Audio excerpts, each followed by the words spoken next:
All right, Shalom family, Shalom, peace, peace, peace.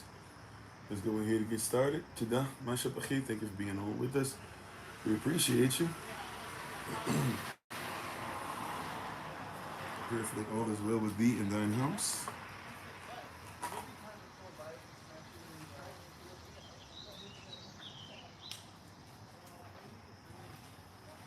Today, Masha Pachi, let's go ahead and let us get started.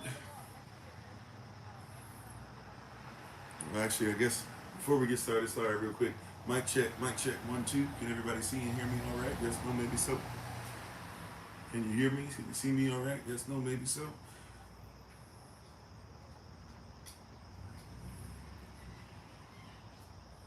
Yes, yes, okay. Alrighty, let's go ahead and get started. May the words of my mouth, excuse me, may the words of my mouth and the meditation of my heart be acceptable in Yahavah's sight. He is our strength and our Redeemer, and it is in His name, which is His authority, that we pray, praise, proclaim, project, and protect. Today's message, Aman. Hola, mi nombre es Kofi, ¿cómo está? Bonjour, je m'appelle Kofi, ça va? Ni hao, namaste, osai, enikitsboya, Ohio, merci, manut, Guan, comme ça, mira, aloha, ciao, ensemble. Abarigani, Akwaba, Madaase, Etese, Jambo, Mimini Kofi, Nina Faraha, Kukatana Nabibi, Boker Tov, Boker Tav, greetings, grand rising. Hopefully your day is going well. Ashe, Rayashan Shalom, Bakwar Tav, Barakadat Shamikhala, Atnaim, Kwavai, Khilit, and Suffer's of Christ, Mashalom Chi. Shalom, everybody, peace and blessings. I am Pastor Kofi, Pastor Servant to Christ, where we are always changing lives one mind at a time, being the voice of the voices and speaking the unspoken. We're thankful to have you all on. We appreciate you. Greetings, no matter where you're joining us from. We once again give all praise and honor to the Most High, Yahavah. Alacham. We give all praise and honor to him for my wife, the Honorable Amma, who lives a life that is able to be honored. As always, you can check her out on TikTok, YouTube, her website, and Pinterest at Bloom and Flourish. Especially if you're on this platform, you can look for her at Bloom and Flourish 3, not A-N-D, the letter N, and not 3 spelled out, the number 3. Bloom and Flourish 3. And if you'd like to email her for anything, including her products to help you with health, tinctures, all that stuff, you can reach her at Bloom and Flourish. So you can email her at Bloom and Flourish 1, Bloom and Flourish the number 1 at gmail.com. We're thankful, we're grateful, we appreciate everybody. We're continuing our Holy Days series. Thank you to everybody, by the way, who came out. And I'm sorry, by the way, we give mad respect, and mad love to everybody, to our elders, well, really, all of our ministerial staff, all of us on ministerial staff, those who do work in front of the scenes, behind the scenes, whatever your title or official title may or may not be. Those of you who are involved in so many businesses that we have going on here. Oh, no. If you're on, well, I gotta go ahead and say the name. If you're on TikTok,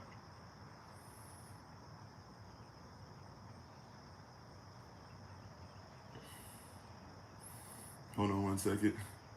They have put something up on here saying they're gonna restrict the live already. What have we done? Oh, because the imagery is low? Okay, that might be because of the scratch on the screen. Although you guys seem to be able to see me okay, but I guess they're saying that it's blurry in certain places, and nothing I can really do about that. All right, well, I'm going to have to start the live session over. Sorry, for those of you on TikTok, those of you over here on this platform on YouTube, feel free. Those who are on TikTok, I'm going to have to start the live session over because they've already decided to restrict it. So it is what it is. I don't really know even what that actually helps them with. I guess maybe technically saying that persons are trying to hide stuff or do weird stuff on the live sessions, but I'll have to start it over. So give us like I don't know, just give me like 10 seconds. We should be back on. Sorry about that. Thank you guys for your patience.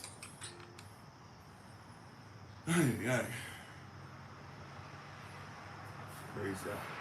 Telling y'all, people be thinking, yeah, all these pastors out here to take your money and they just rich. I wish. Maybe that does exist. It doesn't exist for me. I wish that was the case,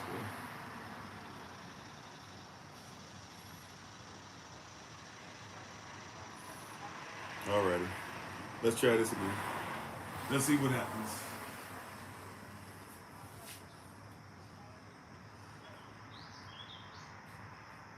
Prayerfully, we should be all right. I don't know. It's weird too. It looks like some kind of actual substance of some kind got underneath. It's not just a scratch. I don't know what that is, but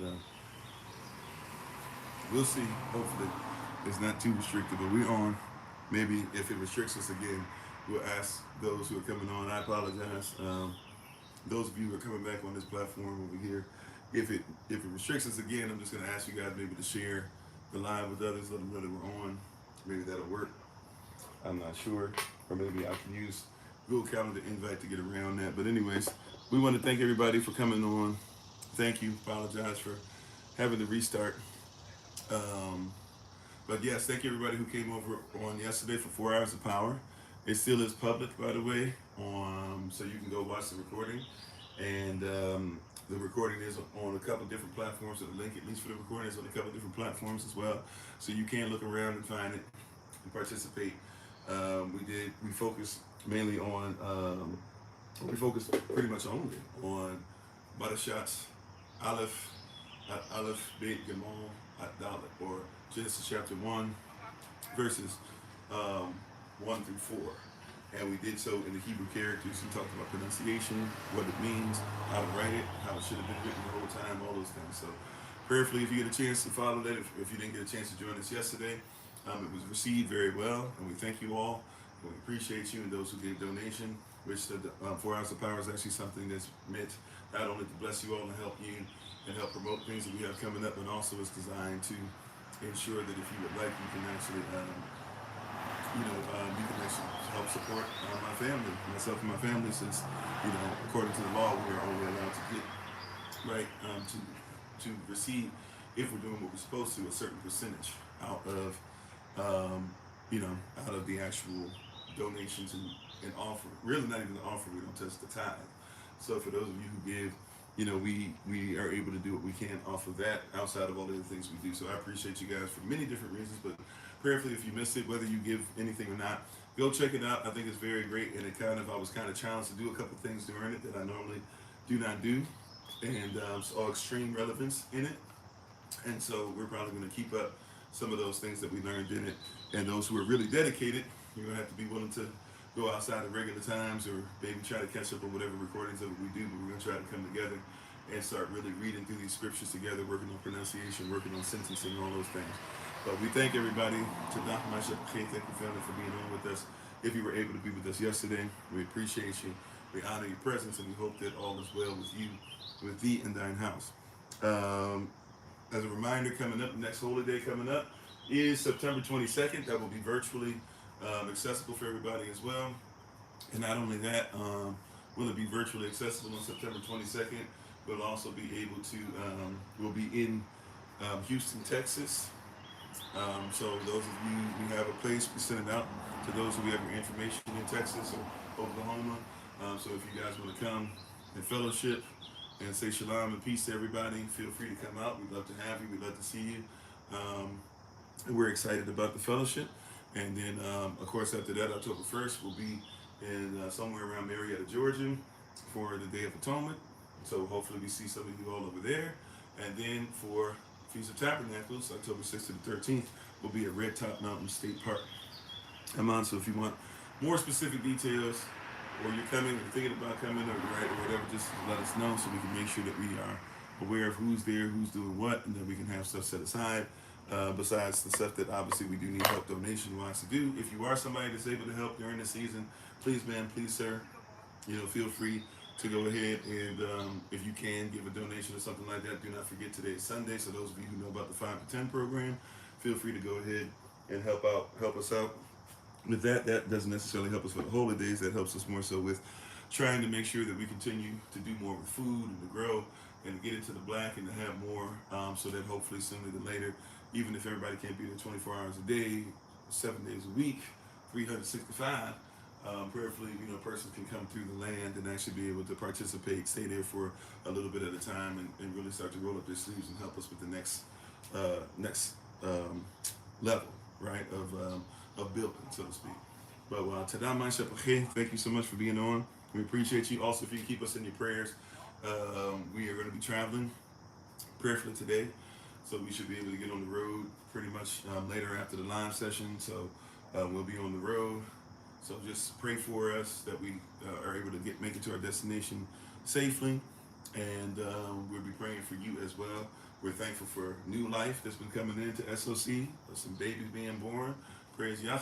Also, too, we are thankful for the lives that have been lived already and been lost.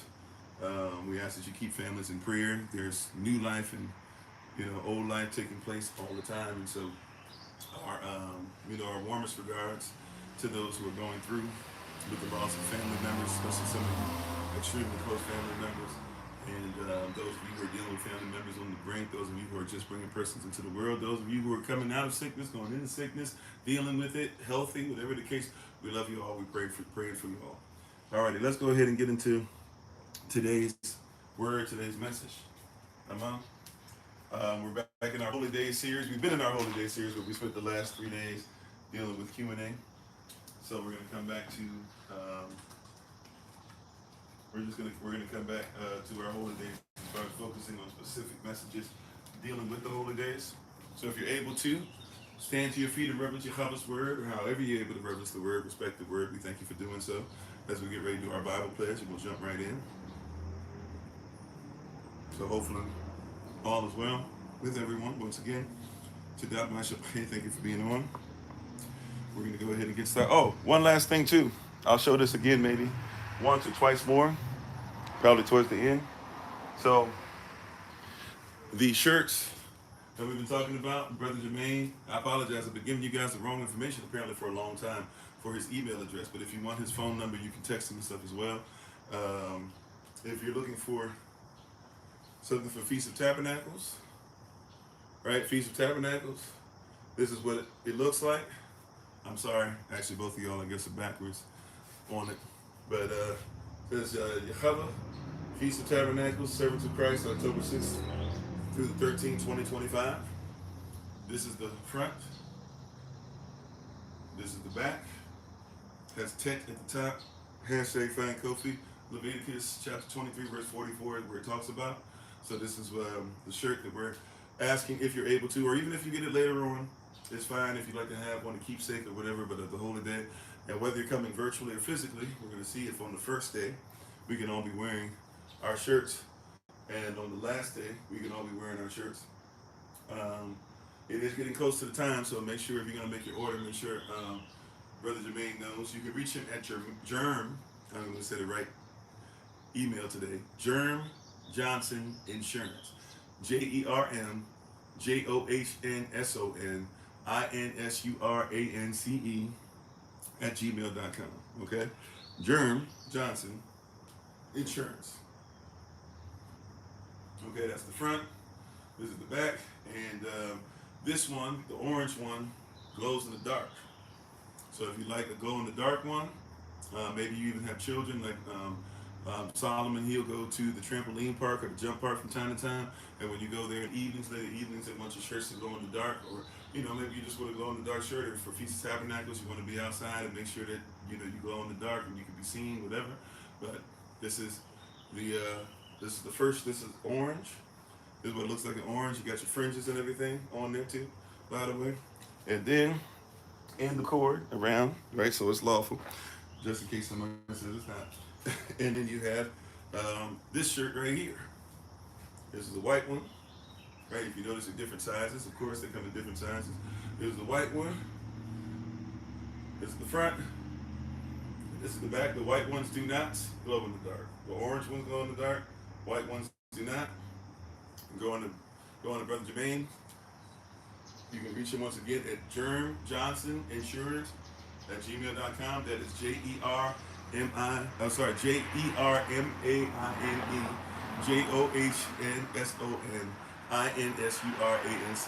@gmail.com. Johnson, Germ Johnson Insurance @gmail.com. Go ahead and order one from our brother. This is not a moneymaker for us necessarily, even though, yes, he does give to the community as lawfully he should, but that's not It's not about us. This is something that he's doing for us to have something special for us. I asked him to do so, and he did a marvelous work, as he always does. Amen. Also, too, just to let you know, you can get it in the whites you saw or the orange that you saw. You can get it in the short sleeve. You can get it long sleeve, and you can get a hoodie. Okay? So you can get the short sleeve, you can get the long sleeve, you can get the hoodie in those same colors. Alrighty. Besides other things, he has other things that he does give and other things that he does do, right? But just to make it clear, if you want those, from Ransom, sorry, let me make sure I said his email, germjohnsoninsurance@gmail.com, JERM, Germ Johnson Insurance @gmail.com, and here's the logo, Ransom Designs. Ransom Designs. All right. Beautifully made. Quality is great. You guys have seen me wearing this stuff for quite some time. So that's where we're getting our shirt. That's the shirts that we're getting. Please feel free to go ahead and do so. I'll be trying to share more and more of that and even wear them a couple of times here or there before. But I'm going to try and wear our stuff and be faithful to on the 1st and the 8th day. So if you like some, reach out to germjohnsoninsurance@gmail.com. He'll be able to hook you up. Alrighty? Okay. Let's go ahead and get started. We'll say our Bible plays. As I said, we'll get back into our Holy Day series. If you want to go ahead and put either your right hand or your device or your Bible in the air, just repeat after me. This is my Bible. This is my sword. And this will I trust. For Yahavah is Lord. No sword of God shall ever be heard. For this is my Bible. And this is Yah's word. Hashem Yahavah, Amen. Which is Yahavah Shem. His name is authority. Let it be done unto us. You may be seated or go back to what you're doing in the presence of the Most High. Yahavah Alachem. All right. And I'm sorry, I didn't say shalom to everybody. As you're taking your seat, let me say shalom. Let me say peace and hello to everybody. Excuse me. Forgive me, fam. How you doing, Elder Anais? Thank you again. Excellent work as always for ministerial prayer. Excellent work with the word yesterday. Amazing.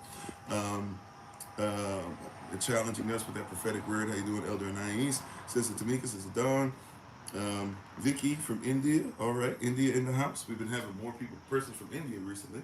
Praise God. How is it? Read Romans 8. We go through Romans 8 quite a bit. Is there something specific that you have on your mind that you're automatically assuming that we need to go ahead and do, or you just want Romans 8 read? Either way, if that's a way of saying hello or shalom or peace. How you doing? How you doing, Sister Carla? Is it Timari? Maybe T. Marie, right? Shalom, peace. Alilu, Sister Beck, Cultural Prospect. Minister Akita. Sister Austral.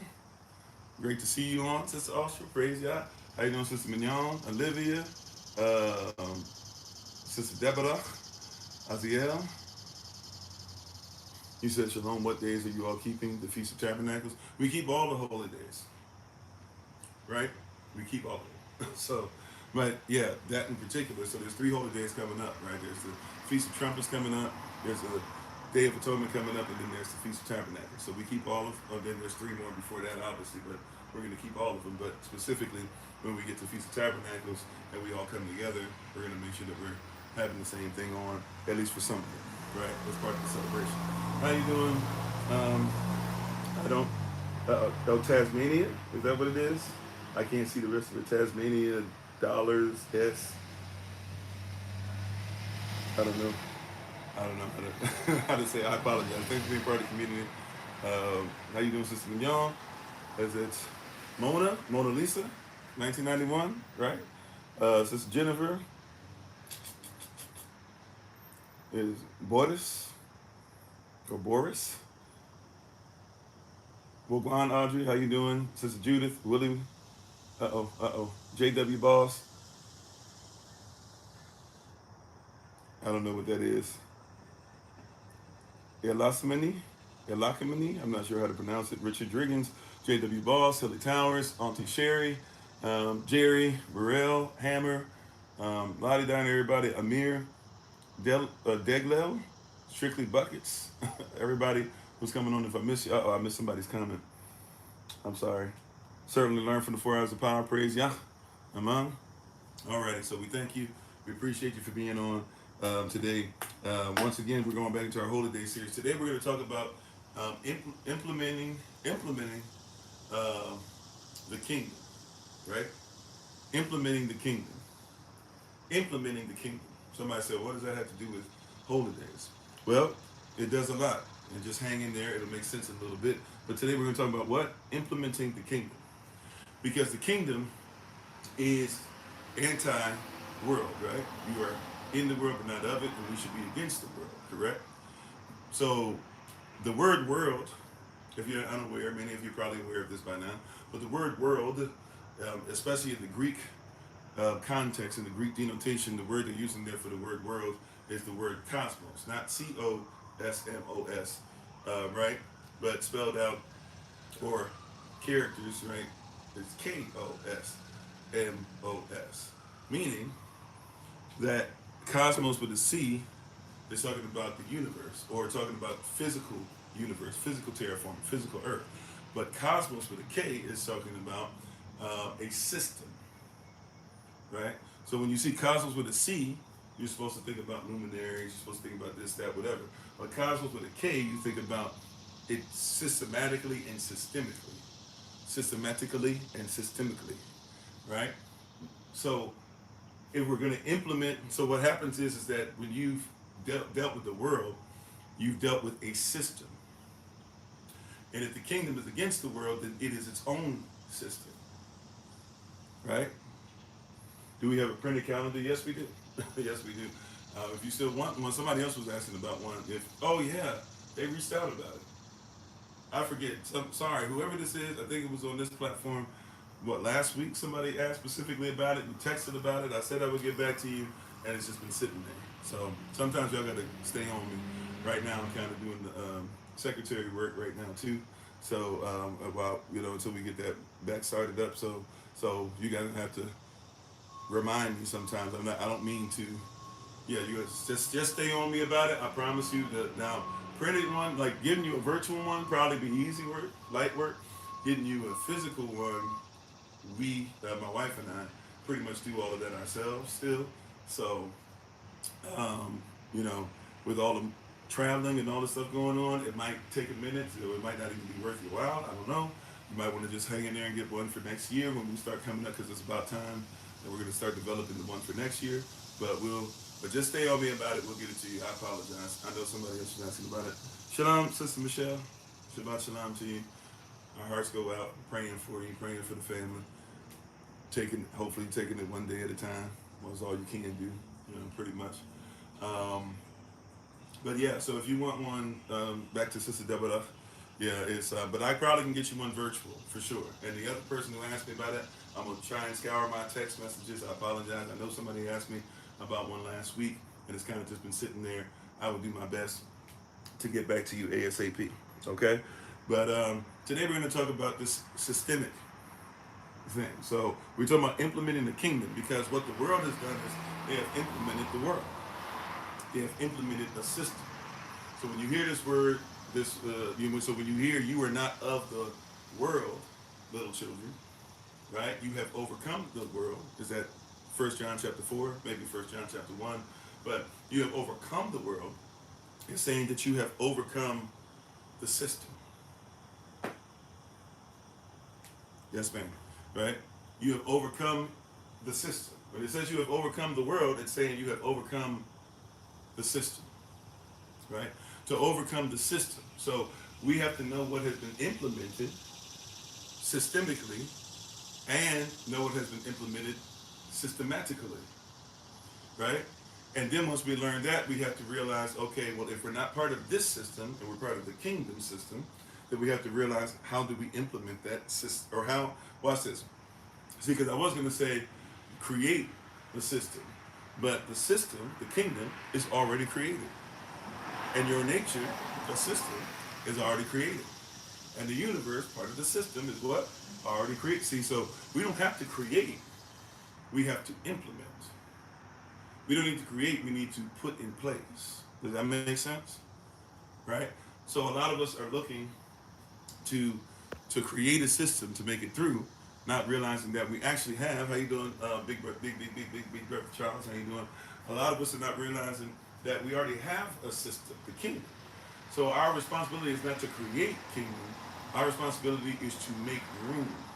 And if we use the gift that the King of the Kingdom gave us, that gift, that charisma, in other words, giving of yourself and giving of Him to those around you and to the area, to the environment around you, it is designed to make room for what? It makes room for you, but also it makes room for the system. You see that? So, so so now somebody still might be saying, well, why is it that you're talking about this in a Holy Day series, right? What's going on with the Holy Day series? Why are you talking about this with the Holy Day series? Well, because the Holy Days is part of a system, or is part of the kingdom system, right? There is the world, or the system of the Satan, and then there is the kingdom, right? Or the system of Yahavah. That's what we're dealing with, right? We're dealing with, and the children, those who come from those fathers, right? Because either the father is your father is the devil, or your father is the Most High Yah.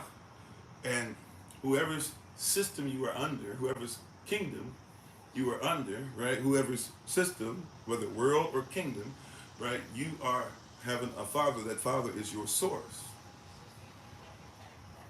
So what makes holy days difficult?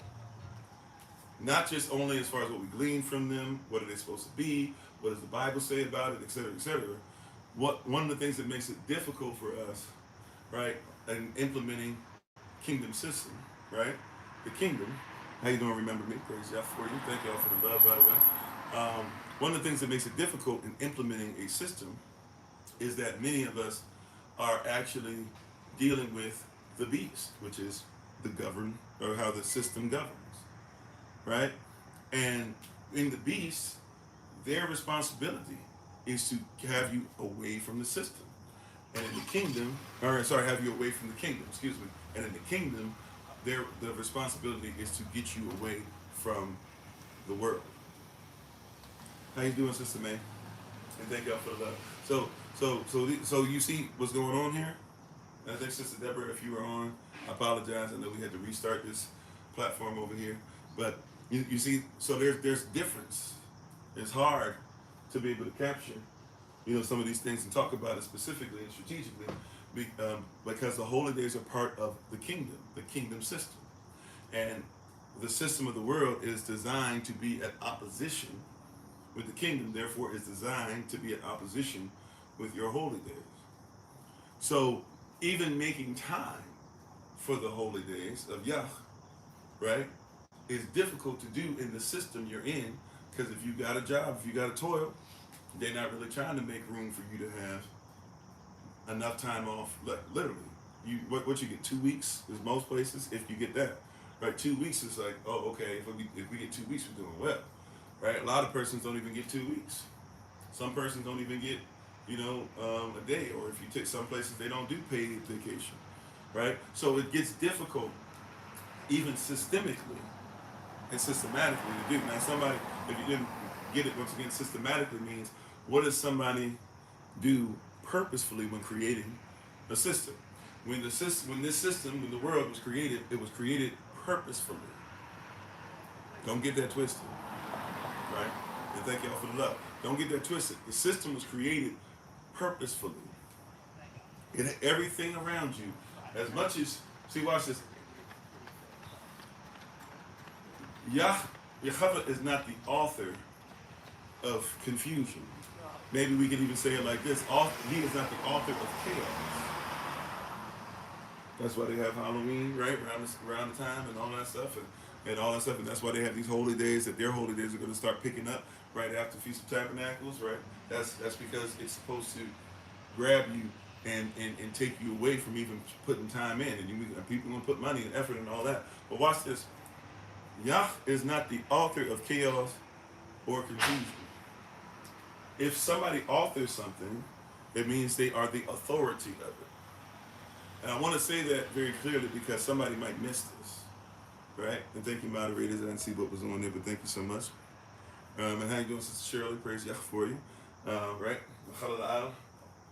Praise Yah. Right? So, in all, You have to recognize that when it says Yah is not the author of chaos or the author of confusion, excuse me, it is not saying literally that Yah does not make confusion. It is saying he does not authorize confusion. I want to say that because some of you might miss this, because a lot of you think that the devil is who is the author really of confusion, or you can become the author of your own confusion. But let's just make it simple for right now. The devil is the author of confusion, right? However, that means he is the authority. He authorizes the confusion. You see what I'm saying? That's the difference, is that he authorizes the confusion. So what does that mean? Why is that such a big difference? Well, because that doesn't mean that the devil is not calculated and he is not structured and he is not ordered. It just means what he does through his calculations is to cause you to be confused. The devil is not confused on what he's doing. Let's make that very clear. He is not confused as far as what he's doing. Antichrist and Antichrist spirits are not confused. Real talk, right? Real spill. They are not confused. The fallen angels were not confused. Matter of fact, when you read the book of Enoch, right, the scroll of Enoch, Anacheh, and you read Enoch, you will discover as you read it, you'll go, wait a minute. The angels knew exactly what they were doing? Yes. All of them had desires to do what they did, but they hadn't done it. One angel in particular comes and says, hey, you know what? I'm going to go down there, but I'm not going by myself. He says to all these other angels that will become fallen angels, he said, let us make a pact. Let's make a pact that no matter what happens, we're going to go down and do what we do, and we're going to either ride together or die together. That's Enoch. That's in the book. I know I'm modernizing the language a little bit, right? But yeah, it was intentional. They made an intentional decision, right? So then they could not get back into heaven, and they had to make a decision. They intentionally decided to join up with the devil, right? So we have to realize this stuff is not accidental. This is not random, right? This is not random. How you doing, Frank? This is not random, right? Demons aren't doing stuff randomly. See, you think because you are confused, you believe that the devil is confused. No. He is the author of confusion. He writes things and authorizes. He specifically is writing so that you might be confused. He doctors up, if you will, confusion. That's right, they made a choice. They are not confused. Facts. They are not confused. They made a choice, purposefully, willfully, and continue to live in that choice, or even if you want to call it the consequences of that choice, but they continue to live in that choice, right? So I want you to know that the beast, the way that you are governed, right, the thing that governs you, or the thing that has been the result of the people who follow the Satan to make the government look like him. Remember, seven-headed beast in Revelation 13, seven-headed beast in Revelation 12, right? Or seven-headed serpent, excuse me, in Revelation 12. Same amount of heads, same amount of horns. Right? Same purpose.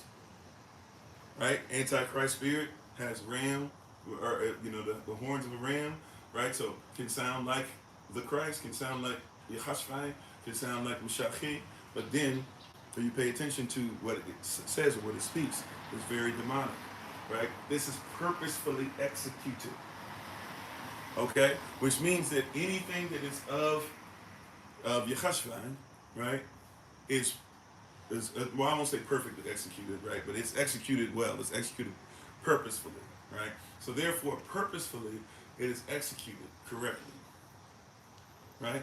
And its purpose, the system's purpose is designed to take you away from Yah as much as possible. This is why anybody who claims Israel, right, grafted in or otherwise, original, grafted in, bloodline, DNA, faith, followers of the law, Hebrew Israelite, what they call BHI, all that stuff, etc.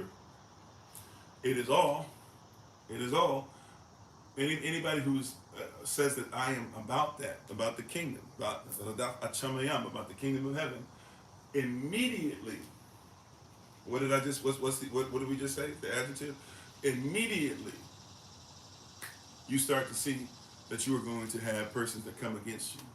Sometimes even the voices in your own head, if you're not careful, right? But you will have persons that will come against you, close family members, friends, persons you just meet up, former churchgoers with you sitting in the same pews who said they loved you. Immediately, everybody comes against you because they are of a system that is anti-kingdom. This is why Psalm 123, here we go again, one of the ones I repeat all the time, Psalm 123 verse 4, tells us that there are those who are filled with contempt for you. They are at ease with your scorn. That means the system, those in the system who make it run, have set this up to where you are always supposed to be at the bottom. And therefore, you have now become filled with contempt for yourselves. Right? They will be against us. By the way, they will. They will it. I want y'all to see, words mean words. They will be against. They will it. It is their will because the father they have, the Satan, is against the Most High. So anything that we do that is for the kingdom, that is pro-kingdom, they must have a system in place to be what? Anti-kingdom. Because we are at enmity. According to Badashat Gaimon, right? According to Genesis chapter 3, we are at enmity, one against the other. Right? So if Yahavah Elohim, right, is at enmity with Satan, the two are not supposed to be the same. That means their children are not supposed to be the same. If the two are at war, then their children grow up being at war. And if you decide to go from the world to the kingdom, you are now at war. How are you doing, Samson? Thank you for being on. Thank you for everybody being on different platforms. We appreciate you. So why is this, once again, why is this important that we know what's going on? Well, it was purposefully designed that you would have the tough, difficult time that you're having. Right? How you doing, Hosea Tarver? The tough time that you're having, it was designed by the system. The system is not designed for you to have to know. Yeah. It's a serious war, right? It can't be taken lightly. Every time I walk outside, I'm walking into a war zone. And I know that's difficult, but that's the kind of discipline or discipleship one must have, is that when they go somewhere, you got to realize that, hey, just for me to eat real food is a challenge. That's against the will of Yah too, to lie to persons about what's in their food or what is food and what is not. What is juice and what is drink. Right? What is actual chicken and what is chicken that has saline pumped up in it. Right? They tell you Chick-fil-A is this, and all they're doing is going to the store and buying buying chicken breast. And they're putting all types of stuff in it to where you thought that it was a healthier alternative. And the reality is that you're getting something worse than if you was going to Mickey D's. Believe it or not. I won't say worse, because Mickey D's used to have a pink slime. They said they changed the formula. Not the recipe. They said they changed the formula. When somebody changed the formula of food, it's like if somebody giving the baby formula, somebody giving the baby milk. The baby might grow and everything, but they're going to have a whole bunch of stuff that comes with that formula. Statistics show us, we already know, right? So breastfed versus regular, why? Because we're not supposed to get a formula, we're supposed to get what's natural. Well, you're getting the formula. The world, right? You can grow up in the world, and you can grow up in the kingdom. Somebody says, well, either way you grow up, what's the problem? Well, when you grow up in the system, and all this bad stuff is happening to you, and you see persons that are on their way to Sha'al constantly, consistently, right? We're going to talk about this more tomorrow evening. But, even the system as far as what's mentioned in his story. Even like when you step outside, what's mentioned in his story versus the story, Yah's story, our story. Shalom, Michael, how you doing? Right? Even in all these different things, you ever thought about, like, why is it? Like I said, I'm not going to go deep into this today. We'll talk about this tomorrow evening. However, have you ever thought about how you can see all the movies and all this stuff in history? You can walk through cotton plantations, right? You can walk through plantations where they were whipping you. They don't mind taking you to the places where they hung you, right? But then, all these different things you can see. But then, the plantations that made them the most money, you've never seen. Or at least unless you really, really want to go there. You have to sometimes go past some stuff that's, you have to sometimes climb through some stuff. I did it with my son. We went to see about Harriet Tubman and where she was from, and we went where she was born and raised, and where she got hit by the stone in the store. We went through all that, right? over there on the east side of Maryland. Yes, in the east side of Maryland, the Eastern Shore. People forget Eastern Shore, Annapolis, all that. That was slave land. That was where they were making money. Baltimore Harbor, go over there. They were having slaves come in there. So-called Kunta Kinte that a lot of y'all think didn't exist. He actually did, and he's got a whole statue and everything. And they made a whole museum out of the ship that he was brought over, the slave ship he was brought over in. So even in that, you'll see that author of chaos and confusion, stuff being said to go ahead and get you to think it's not real. But that being said, when you go over there, you'll see, to see the stuff that's real, to see the house where the slave master lived, to see some of the stuff we had to sneak past. I know, I'm gonna be honest with you. We snuck through some things. We went on some places where it was private property and stuff, but we went and we saw it. And he was able to get the gist of some things and see and have a mindset to where now, hey, can't nobody tell them this stuff is made up, right? Like they try to do nowadays. This stuff, no, we saw it. We stood at the house. I had to be careful because if we got too close, who knows if somebody was in that house, they could have came out and got us. But we stood at the house. And we went to the waters, and we went through the place that she was going, and we went down the road. We walked down where we rode down something, honestly. But we were able to walk in some of her footsteps when she would go to the store. We went to the store where she got hit. Stores still exist. Stores almost in the same exact condition as what it was. A lot of people don't even know that same store selling a whole bunch of stuff that was extremely racist existed and didn't shut down, I think, until I think the family who owns it now said it's the land now, that's 1980s, 1990s. Oh yeah, that stuff right there. But they'll tell you all this stuff ain't real, blah blah, this and that. And you get to So anyways, I won't go. But long story short, they'll let you go through all that, even though you got to go deep. But here's the one place we're gonna talk about this once again more tomorrow evening. Here's the one place that they won't let you go. Here's the one place that you've never seen them open up their doors to, and it's the place that they made. I'm gonna say this, and you're not gonna believe this, but I'm gonna say it again.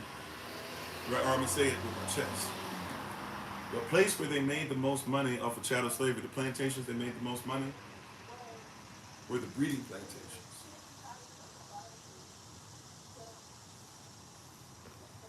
How you doing, Money Green? I'm trying to tell you about something because they won't tell you about that, not because I heard somebody talk about it. I heard somebody I respect a lot, Immortal Technique. He's a rapper. Some of you may or may not know about him. He's not like heavily known, but he's somebody who does a lot of work, community work. He's kind of what if Rage Against the Machine kept on going. He's kind of like that level of dude in your face. Music is really crazy. Like, not talking about just heavy metal. He's a hip hop artist. I'm talking about the lyrics and everything he's gonna say are gonna make you kind of even uncomfortable. But he's gonna reveal some uncomfortable truths, and he travels a lot. But the one place that he said, and I respect him a lot, but I disagree with him on this. He said that the reason they don't show you this is because they're ashamed. And I kind of heard him at first, but something bothered me about it, not because of him, but just because something didn't add up. Because I'm like, they're ashamed, but they're not ashamed to tell you that this. Matter of fact, they're so not ashamed that they say, who cares if it was done? I wasn't born then. Everybody owned slaves. Why you work? Like, there's no shame. Matter of fact, they're trying their best to get rid of anything that you might learn about it because they don't want they're not even about being ashamed. Like, they'll literally say, hey, we don't want you to know about it. We make it illegal. If you go ahead, we'll arrest you for it. And then we just say, we'll go ahead and take it out with no shame. A bunch of people say they do because they're ashamed. Holy Spirit's like, it's not because they're ashamed. And so I was wrestling with that. I found out, like, speak, tell me, right? Shema. I ain't Shema. I'm listening, right? I'm hearing you. I'm hearkening right now. Tell me what's going on. And she said, clear as day. As soon as I finally said it like that and asked, she said, clear as day. They're not ashamed. The problem is not shame.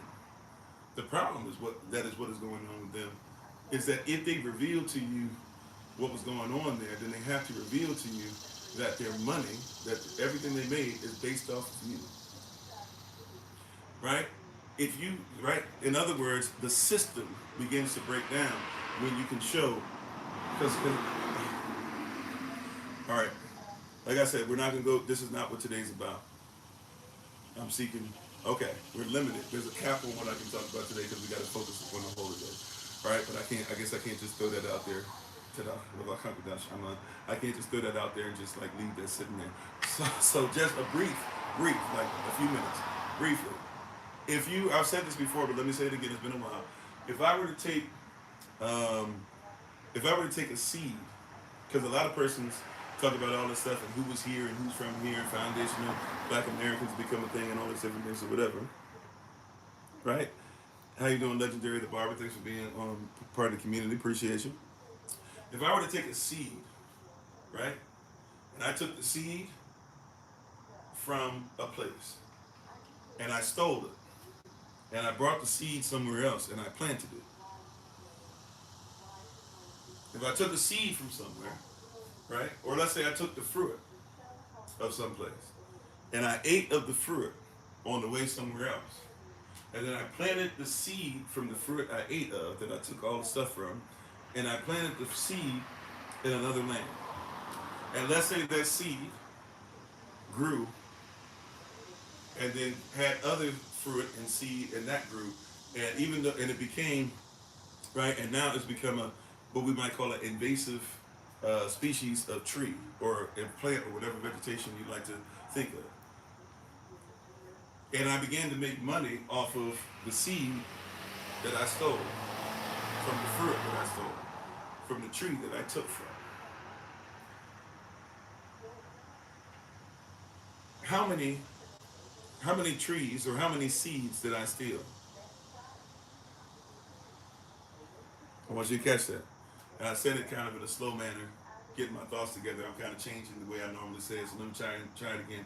If there's a tree in West Africa, and I come and I take some fruit, and I eat the fruit on my way over to a place I don't know we now call the United States of America. And I come over, and after I finish eating the fruit, I take some land, right? I steal some land, and I go ahead and I say I'm going to plant seeds on the stolen land. I'm going to take the stolen seed and plant it in stolen land. Did I steal one seed? Let's say it grows into 500,000 trees, and I make money off of 500,000 trees. Did I steal one seed, or did I steal 500,000 trees worth of seed? Matter of fact, to be honest, I stole more than 500,000 trees, but you get it, right? You stole everything, right? But I stole more. And what persons don't recognize is that what has happened, right, is that they can't tell you that not only they stole you, but they bred you. And even if they didn't breed you on the actual breeding plantation, all plantations were technically, at least to a certain extent, breeding plantations, because you can't be married without permission. And even if the masters would allow you to marry, they wouldn't allow you to marry. But they could allow you to marry, but you had to be in different plantations. Or a lot of persons don't know this, like Harriet Tubman when we went to her place. Harriet Tubman was a slave who was married to a free black person. Get that in your head. We don't even think about stuff like that. So she as a slave could be married to a free black person, but she had to steal every night, go back to the plantation. Couldn't have children unless she was allowed. Husband couldn't really participate in much outside of certain hours that she was allowed to because she was a slave.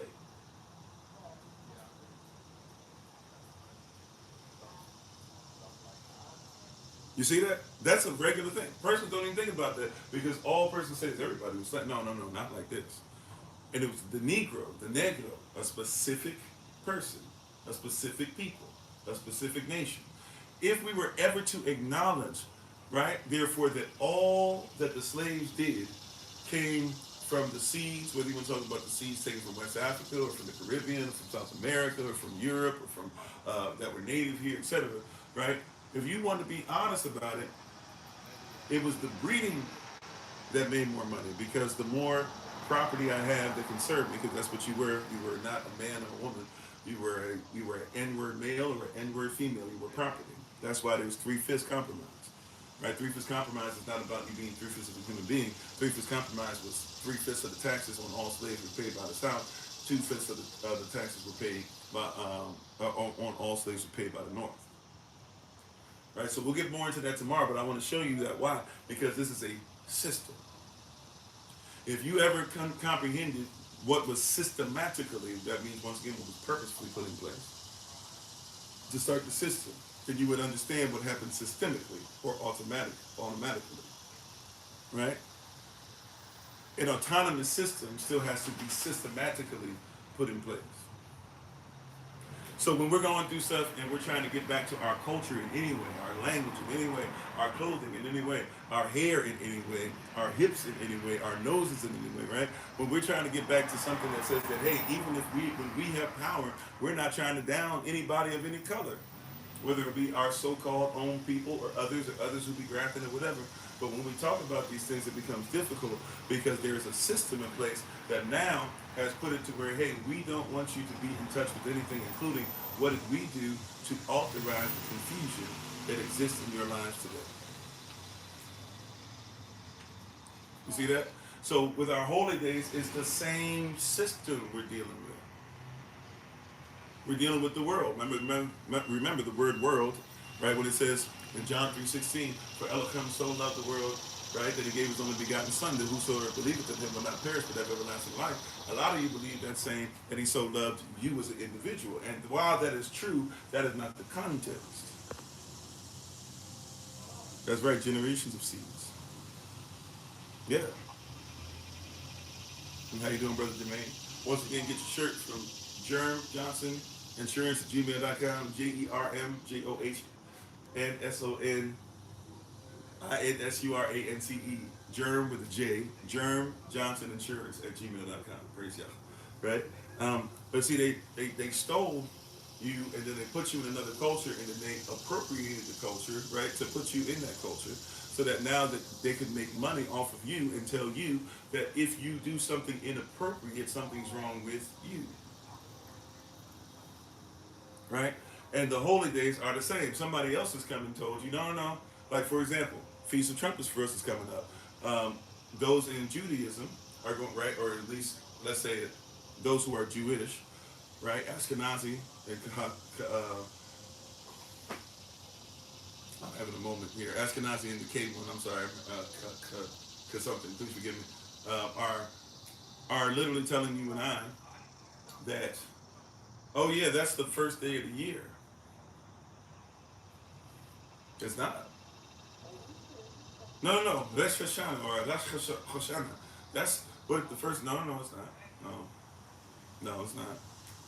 We know this because Terah or Torah or scroll, right, or scrolls, the guide tells us specifically that the first day of the year is 13 days before Passover, which means when we have Passover is 13 days away from the beginning of the year, which is spring, not winter, not fall, or going into fall. But if you're not aware of it, there is a system in place to cause what? Confusion. So now many of our own will argue and complain, and many persons who say they graft in are busy saying, well, because other persons say that this is the first day of the year, it's the first day of the year for all of us. No, it's not. Because if they believe in Torah, now once again you got to ask, if they don't believe in Torah or Terach, if they don't believe in that, then what do they believe in? Because the Torah, the Bible, right, Leviticus 23, is very much so clear. 14th day of the year is Passover. When there's a new year, start counting, day number 14, that's Passover. How do you get to the beginning of the 7th month and now try to call it the first day of the new year? Unless you're Talmudic. Unless there's a system in place that tells you that what Yah says is not correct. And how you doing? Is it Tyrion? Thank you for being part of the community. How you doing, Movement Muse? You said you just had someone tell you Rosh Hashanah was Jewish New Year. Yeah, because that's what they put that out. But that's not Torah. That's not biblical. So if it's not, you have to start asking yourself, where did you get that from? See, this is why we say, know the law. Remember the question that was given? Know the law greater than the scribes and the Pharisees? That's what we mean. Because somebody who's supposedly a leader in this will come and give you something, and you got to know enough about it for yourself. You have to know the law, the ways, right? You have to know how things work. You have to know the constitutional value, if you will, enough for things to be in place. See, we live in a system, can we be honest about it? We live in a system that's so jacked up that it took forever and a day for persons to celebrate Martin Luther King Jr.'s birthday. You were born there. You know, you had persons, I don't care what they say on paper. You know that in Arizona, we can track this. That in many places, but especially in Arizona, I grew up in the 1980s thinking that, oh yeah, everybody celebrates MLK Day. They were still fighting in different parts of the country up until like the 1992 or maybe even up to 1996, somewhere in there. They were still fighting. He was had his life taken. It was assassinated, right, in 1968, 78, 88. Let's just make it 92 to be nice, right? That's what 24 years for a person to say we should celebrate his born day. Meanwhile, in recent times, Charlie Kirk, and I don't believe anybody deserves murder, right? I don't, right? He was murdered, regardless of what's happening. But I'm be honest with you, it's one of them things where Malcolm might have said it best: chickens can come home to roost, right? That being said, I don't pray for anybody's murder. My will is in the will of Yah, or sorry, Yah's will is my will as well. I submit to it, and it's not his will that any would perish, but all would have everlasting life. But there's consequences for your actions. And Charlie Kirk had somebody that doesn't even look like us, even though they started. I don't know if some of you read up on this. You know that there are a lot of HBCUs, and I told y'all HBCUs ain't really what you think they are. Anyways, they're not really for us. Anyways, that being said, HBCUs had to start shutting their colleges down when Charlie Kirk was off, because what was the propaganda that was given? First thing they said was Charlie Kirk assassinated. That's the first thing I saw on YouTube when I started seeing it pop up on my thing. Right? Not Charlie Kirk was shot. Not Charlie Kirk was murdered. He was. Right? But Charlie Kirk was what? And am I saying his name correct? I think I am. Charlie Kirk was what? Assassinated. Right? They wouldn't give that to MLK. They wouldn't give that to Malcolm. They wouldn't give it to Marcus. And yes, Marcus probably was poisoned. Right? I'm saying it correctly, thank you. How you doing, brother Yahavah? Right? But Charlie Kirk was what? Charlie Kirk was assassinated. Now I was listening to another brother that always does a great speaker. I need to learn his name. Forgive me for explaining him this way, but I just don't know I don't know who he is. Bald-headed brother, extremely light-skinned, if you will, white beard, and he speaks on Afrocentricity, and he speaks on the hypocrisy of the West, the hypocrisy of the United States of America a lot. And he was talking about the stuff with Charlie Kirk, and I really need to learn this brother's name. He's a great speaker, he's just a great mind. But he was speaking specifically on all the stuff going on, and was talking about how basically all that stuff that they did, and it really I think we were talking about this some last night too, for those that were here, and thank you for those who came out here last night for the 4 hours of power. We had some fun and everything, and the babies came and all that. And for those that couldn't make it for different reasons, I thank y'all for still trying to attempt, and especially the brother. I know this is not your actual name, but I'm just shortening it to Brother Jay. Thank you for I know you wanted to be here, you and your wife, but y'all had to take care of family business. So hopefully y'all are safe on your travels. But is it El Hughley? Is that what I'm talking about? I had to look it up. Matter of fact, I can probably look it up right now. Let me look it up real quick. See if that's what I'm talking about. It might be.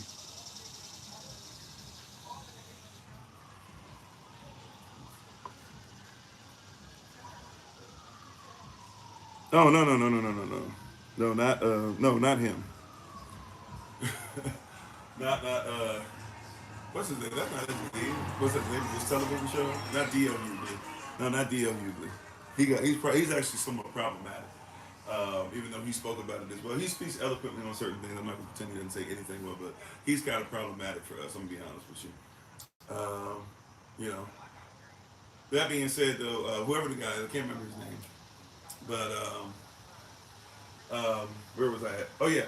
But basically, he was talking about how, if you look at all that's going on, these are things that he spoke, and he was so busy talking about how we're the problem, how we're this, how women, specifically, I'm not saying anything against anybody else, but what he said.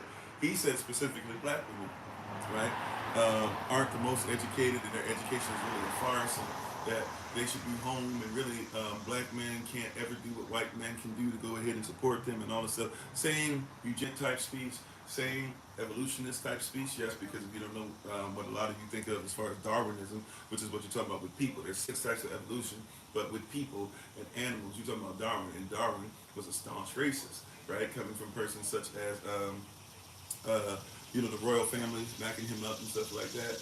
But Darwin is a staunch racist. Darwin, the name of his book that y'all love that he wrote in 1859 is called The Origin of Species by Means of Natural Selection, or the Survival of Favored Races in the Struggle for Life. Charles Darwin was not trying to tell you anything scientific. Charles Darwin was telling you why white persons are supposed to be better and that they evolved from different animals and stuff. That's why you guys used to keep saying that Neanderthals have to be black persons until finally there was evidence that so-called black persons don't carry any Neanderthal DNA, and that the only person that carry it, even though it's a small percentage, like 3% at the most, but the only person that carry it was so-called white person. So then you had to backtrack and say, oh no, we're all the same persons, and then you had to start saying Neanderthals actually didn't have the large foreheads and all that, they were actually just regular persons. You had to say that because somebody did, but the only reason you believe that is what? Because there is a system, right? It was systematically put in place to be against. But watch this, I need you to comprehend. It's not so much to even be against the so-called black person, it is to be against the so-called Negro. Not even so-called, what the Negro is. You think you know who I'm referring to? Yeah. I'll find him one day and say his name, maybe by tomorrow night, because tomorrow night we're really going to dive deep into what I was talking about earlier with the plantations. But, you have to realize very quickly that this person, that this man, um, that Charlie Kirk just dug into the same thing that's been happening for quite some time. And it's happened even before chattel slavery, which is the destruction of the Negro, even from what happens with inside. Now, if you don't know who the Negro originally was, how you doing, Brother Jay? Not to be confused with the Jay I was saying something to you earlier. Shalom, peace, right? So, is it Shaheed Bolson? Shaheed Bolson, that might be it. That sounds a little closer. Let me look it up. That might be it. Thank you, Elder Anais. That might be it.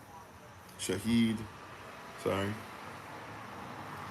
Shaheed Bolson. Let me look at that.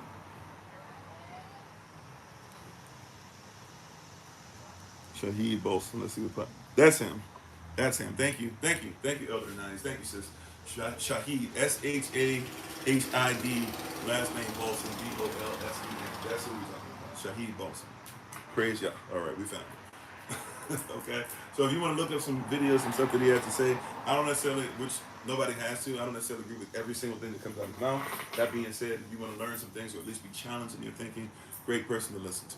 All right. So we're having all this stuff going on because a lot of persons don't want to talk about who the Negro is. Once again, this is systemic or systematically put in place. Systematically means it was done on purpose. Systemic means that it is something that happens on its own. It's autonomous now. It doesn't need to have a particular person over it or watching over it the same way it did because it happens in the mind. How you doing, Sister Casey? How you doing? Is it Glitza? I don't know how to pronounce it. Please forgive me. Glitza, the goddess. Thank you for being on. I appreciate you. Right? And thank y'all for the love. How you doing, JL and everybody? Thank y'all for thank y'all for the love. Thank you for the likes, shares, subscriptions, notifications, all those donations, whatever the case is. We appreciate you for everything, helping us to do what we do around the world. Not just to inform, not just to teach, and not just to talk about it, but for us, it's not just virtual, it's reality. So we live this together, support each other, all this stuff. So we thank you guys. And those who are going to visit in all these holy days coming up in a bit too on our travels, we thank you guys for in advance for coming out and coming together and supporting and even for a little bit living with each other when we get the Feast of Tabernacles. We appreciate y'all. All righty. So, and all the different things. Hey, how you doing? R.I.P. Yeah, hopefully he does rest in peace. That's between him and the Most High, though. He decided that he wanted to go ahead and say that human beings, are trash except for the ones that are, and according to his words and his verdict, according to the words, unless they're white enough or Caucasian enough, because Caucasian doesn't even mean white, but unless they're white enough. So that's between him and the Most High. I have no heaven or hell to put anybody in. But man, even Thomas Jefferson said on his way out, I know you came in trolling, but let me help you with something. Be careful what you do, because even Thomas Jefferson said this on his way out. He said, man, when I think about, he said God, he said, when I think about God and the fact that he's just, he said, I'm afraid of what's going to happen to my people or the nation that we built. Because it's built off of foolishness. right? No, he loved black people too. Well, people that love me, somebody tried to tell my son that. I'm going to tell you what I told my son. If somebody says that because of my color, I'm less than, they're not my friend. And anybody who supports that rhetoric, you're not my friend. I'm just going to keep it above. We're not going to pretend to be friends. So we're going to be, I'm still going to respect you. Because I have certain respect for enemies, especially enemies that are honest. But when persons are intellectually dishonest with me, then I'm not going to disrespect you unless, well, I'm not going to disrespect you. I'm just going to block you if necessary. But I'm not going to pretend. If somebody's out here saying because of the color of my skin, or especially with my sisters, my mother, my aunts, my nieces, my daughters, if you're saying that because of the color of their skin, automatically they're less than, right? Which is what he taught. By the way, I've been at part of his stuff in D.C. before I even knew who he was. When he was on the street corner, and he was talking about, hey, this is this, tell me I'm wrong. Years and years and years ago. Didn't know who he was back then. So I was like, oh, okay, I guess this guy made it, whatever he was doing. Didn't even know that he was, into some of the stuff he was talking about until later on in life.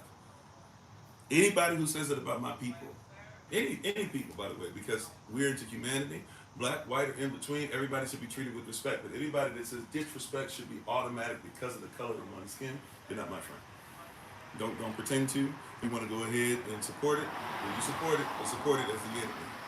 At least the enemy over here. Find another platform to try and do, right? Like somebody came to my son, or they didn't come to him. My son was on YouTube, and he was scrolling through some shorts. And one of the shorts had this guy that was playing video games and telling everybody, people are making fun of Charlie Kirk dying, which once again we've said is wrong. We don't make fun of somebody's death. I don't believe somebody should be murdered. If we're talking about battle, that's one thing. But, somebody in the space he was, that was the wrong way to go about it. And by the way, it wasn't somebody that looks like me that often anyways. But that's what they even gave. That's why they had to shut down some HBCUs for a little bit, because they were telling everybody it was one of us that shot him. And even though that now everybody knows it wasn't somebody who was so-called white, which, or so-called black, but it's somebody who was so-called white that did it, they're still having persons because they're like, well, one of us died, one of y'all got to die. It's foolishness. It's craziness, right? But that being said, that's what this person is supporting. That's what this person is trying to say he needs to back. Here's the craziness in it, right? And then I'm going to get back to the whole of it. But see how the system works? The system is there to where they're trying to do this, what they did to my son, and what this person is trying to do. So the person who's playing the game, he says, hey, you guys should know that when people are making fun of Charlie Kirk and all this stuff, nobody should make fun of him. You know why nobody should make fun of him? Nobody should make fun of him because he died. But then this is what he said. I could agree with that, even though it's a little disingenuous, but I could agree and leave that alone. Problem is, it's the next thing up, is that he comes in and he says, hey, but you know what? We all have friends and we all disagree politically. But just because we disagree politically or we disagree with things doesn't mean that we should harm each other or kill each other. And I was like, time out. I was like, Solomon, if you ever have a friend that says that he dislikes you because of the color of your skin, or says that you should make sure that your hair is something that should get you from being fired, or he says that your mother or your sister or one day your wife, right, will be somebody who deserves not to have a job because of DEI simply because of the color of their skin or whatever, and doesn't actually want to look at what you did, because for us, we know we have to do twice as much to get half as much, right? So if you ever run into somebody like that, I told my son, and I tell you this same thing I said to him, I said, if you ever run into somebody that says that to you, they are not your friend. If you ever run into somebody like that, they are not your friend. And we made sure that that person can't come on the screen anymore. Never. Right? Whether you're white. If you're a so-called white person, and a person say you're evil just because you're white, and they don't want to look up anything, right?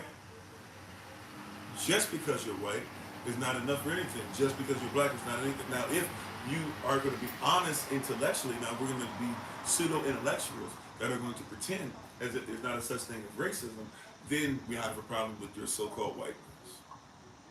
If you're going to pretend. If you're a black person to do it too, right? But especially if you're a white person, you're going to pretend that or maybe you don't know and you won't listen, then I have to at least look at you a little differently. It doesn't mean, though, that I automatically put you in a box if you're going to hell, blah, blah, whatever, right? But what I'm saying is there's a system, once again, set up to where we have to have a weird conversation around this, because somebody comes on, the first thing that they do, they see me the way that I'm dressed and everything, and his first thing to do was come on here and say, what? R.I.P. You said, what did he say that was racist? You're not trolling genuinely? Let me tell you this, before I even go to him. For you to come in and say R.I.P. Charlie Kirk on a platform with me on it? Why would you come in and make sure the first thing, before you say hello or anything, why was the first thing out of your mouth, R.I.P. Charlie Kirk? I would ask you why you said that. Genuinely. Now, I've asked you a question, but hey, you asked the question first. I'm going to respond to your question, and then I'm going to get back on track with what I'm talking about. All right? You ready for this? You ready for this? If Charlie Kirk says that black women are not actually educated, not the way that you think, and they're definitely not on the level of white men, and therefore a lot of jobs that they're getting are wrong. Charlie, that's pseudo-intellectual nonsense. It's babble. It's drool. Right? First things first, Charlie. You sound like somebody I just mentioned earlier, Charles Darwin. Right? Now we're getting into eugenics. By the way, the person who came with eugenics is Charles Darwin's cousin. Charles Darwin's book is known as the main book that got him famous was The Origin of Species by Means of Natural Selection, or The Survival of Favored Races in the Struggle for Life. Right? So whether you purposefully did it, Mr. Kirk, who's gone now, right? So he can't defend himself. But that being said, whether he did it on purpose or whether he did it because of how he was taught, he still continued racist rhetoric that existed and still exists today. So that in and of itself. Now, if you want me to go down every single thing, I'm not going to do that because today's not about Charlie Kirk, right? Charlie Kirk lived his life, and the stuff that he put out there, it's going to stand for what it stands for. And by the way, I'm going to tell you like this. If there were ever neo-Nazis, or let's put it like this. Let's say if there were people who were like Idi Amin, who listened to me and said, I'm going to treat the people like I do because of what Pastor Kofi spoke. If I ever ran into somebody who was shooting up white persons on sight, like John Malvo did, right? Or like the person who was above him was like a father figure to him, right? And they attached it to me, one of the first things I would do as a non-reverse racist, if that's what you want to call it, one of the first things I would do is I would say, hey, do not attach that to me. Hey, that is not my value system. Hey, but when Charlie Kirk had that attached to him, what did he denounce? When the alt-right said, that's our guy, what did he denounce? When the KKK supported him, right? When David Duke supported him, what did he denounce? When persons who said they hate us, when Nazis marched and put his face on pictures, what did he denounce? If the answer is he didn't denounce any of it, he at least didn't mind the support, even if you want to talk about it was strictly financial. But either way, hey, you should have pride enough pride in yourself and your people or in humanity, right? In righteousness, you should be righteous enough, let's say it like that, to where something should stand up in you and say, I don't allow foolishness like that. So if you want to keep going down that path, you can. Thank you, moderators. Right? But if you can still hear me, you keep going down that path. But it is what it is. But see, that's what I'm saying, right? There's a system in place to where somebody has not realized that it has been designed to be against Negroes or against Yahavah. Period. How you doing, Etherin? Period. It is designed strategically and specifically to be against Negroes. You can say whatever about it that you want. You can try to keep up, but what you're doing is the same thing that Thomas Jefferson did, and the same thing that George Washington did, and the same thing that James Polk did, and the same thing that Zachary Taylor did, and the same thing that John Monroe did, and the same thing that James Madison did. And by the way, I've just mentioned presidents who were all Virginia slave owners. Same family. And thank you, moderators. They got y'all busy over here today again, huh? I love y'all. I appreciate y'all so much. Right? So they're doing, how you doing, Sister Joy? They're doing all the same stuff, and how you doing, Sister Deborah? I think I said it earlier, but just in case I didn't, how you doing? Shalom, peace, peace, peace to everybody coming in on the different platforms. We appreciate you so very much. You see, so it's important that we realize there's a system. Now, once again, this system, right, doesn't want you to know thyself, to know something that brings us together, that makes sure that we look for righteousness, that makes sure that we comprehend that just because somebody black doesn't mean they're Negro, and just because somebody black doesn't mean they're Israel, right? And I'm not saying this to say like, hey, so it's a spiritual Israel. No, there's a physical people called Israel, but I'm saying it's nationality, it's a nation, and even within that, you're supposed to follow the law. See the series we just did on Malachi. Malachi, a familial perspective, right? It's on. It's recorded for you guys to be able to watch if you'd like to catch up on it. How you doing, Brother Cole? So we have these holy days, but it's difficult to get to the holy days when everybody is confused and a lot of persons are trying to live by the confusion. And here's one of the things, even though the guy who came on here, I forget his name, but the guy who came on here trying to support all the stuff going on with Charlie Kirk and all the racism, white supremacy, we're trying to dress it up, we're just tripping. Here's one of the things that they forget to mention is that, you know, part of the confusion is supposed to be that so-called white persons don't realize that the persons who have power don't care about them either.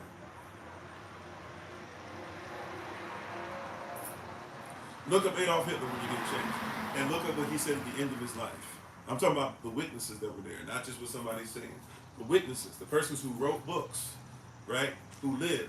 Some of them who off their own children because they couldn't see a world without Adolf Hitler being the head of it. Seriously, not making it up. Look at what these persons wrote out. How you doing, Minister Murray? I appreciate you. Look at what these persons write out specifically and strategically concerning. Look at what these persons write out strategically specifically concerning Hitler when he asked questions about, hey, why won't you just surrender? Let those who can survive, survive. It's over. Why are you going to let all these people die? He makes it a point to say, I don't care about them. If they can't survive without me, so be it. This is not about them. It's about me. Right? Same thing with Joseph Stalin, who offed way more persons than Hitler. Same thing with a person like Leopold, who not only Leopold II, who offed everybody, but then passed it on to Leopold III, and then Leopold III and the Belgian government kept doing it for 40 more years. And then after that, they messed around and put persons behind the scenes. They put a puppet state in charge, and then the CIA ran it for 40 more years. Right? It's a system. It's a system, and these persons in the system, they don't care about you. They don't. How you doing, Calvin? Right? To the most staunchest of advocates, right? The most staunch advocate for racism, white supremacy, who's going to come on here and listen to something later and make some weird comment later on when I'm going through the comments and stuff on our recordings, feel free to go ahead and say whatever you want, but I want you to hear this. All right? Ronald Nixon. Ronald Nixon. Yeah, Ronald Nixon. It must say Richard Nixon. It's like something sounded wrong. Richard Nixon had persons on staff who were also into racism, white supremacy. Right?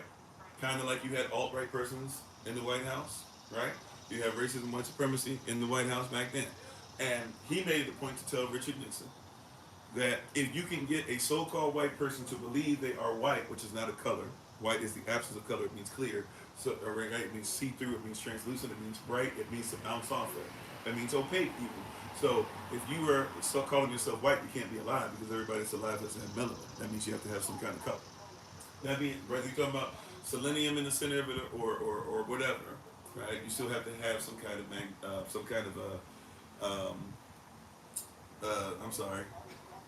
melanin to be able to exist, right? All right, okay. So, but those of you who think you're white, he said, he told Richard Nixon, if we keep telling them that they're white, they'll love it.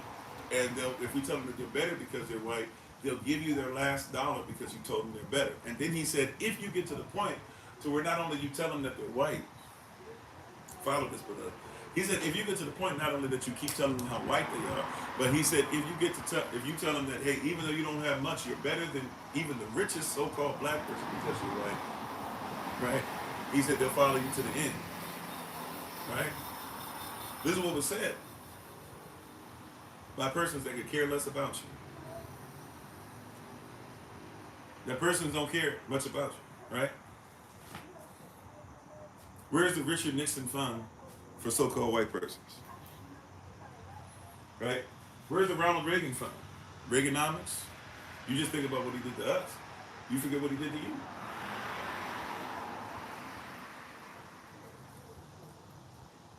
But it's a system. See, and the holy days are hard for a person to get to and to talk about because we're still dealing with the same systemic issues. Just the logarithms are systematically and systemically racist. Yeah. Exactly. They never cared about us. They don't care about you. They're not supposed to, by the way. They're not supposed to. They're not supposed to care about you. I'm going to say it again.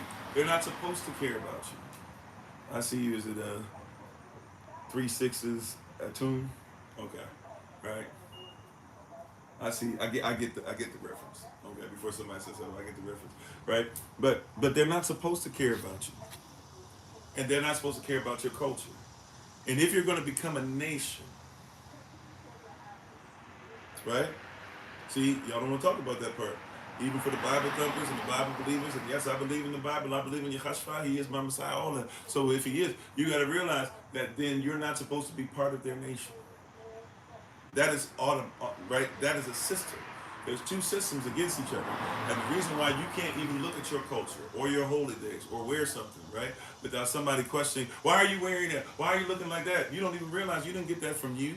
You got that from somebody else. Watch this. You want to see something that's crazy? This ankh right here. Now, I haven't, in all fairness, today nobody really said anything about it. But usually, if I'm wearing anything with an ankh on it, in any way, shape, or form, necklace, a ring, bracelet, shirt, whatever, somebody's immediate response is, why are you wearing an ankh? Right? Because we've been taught that that means that we're worshiping false spirits. And you've never done any research to realize that the ankh existed before these Kemetic religions started messing with what Cushitic persons had in place. And everybody in Kemet, including many different dynasties, didn't necessarily believe that the ankh itself had anything to do with the spirituality. And if anything, it was something that was a character, right? And it actually, if you realize what started to take place with it in Kush, because it starts in Kush before Kemet, you realize that it's actually even by not me, but by Cushitic persons still to this day, considered to be a way that they write the Tav, which is the last character of the Hebrew alphabet, or alphabet, right? So they'll see that, they'll freak out. But then the same brethren, I love y'all, but I just got to keep it above. The same brethren will see me, will be seen themselves with a Star of David. After seeing me with this and going on, you'll have a Star of David on. And there is no such thing in the Bible as a Star of David. Who told you that the Star of David was relevant? And who told you that this was something, right? Or who told you the Star of David was something that showed you worship? And who told you this? By the way, the Star of David is actually the Star of Malachi, which is a word for king, but they put it to the wrong spirit. So when they talk about what you call the spirit of Malach, he actually has a different name for that spirit. That being said, though, they were talking about the Star of Malach.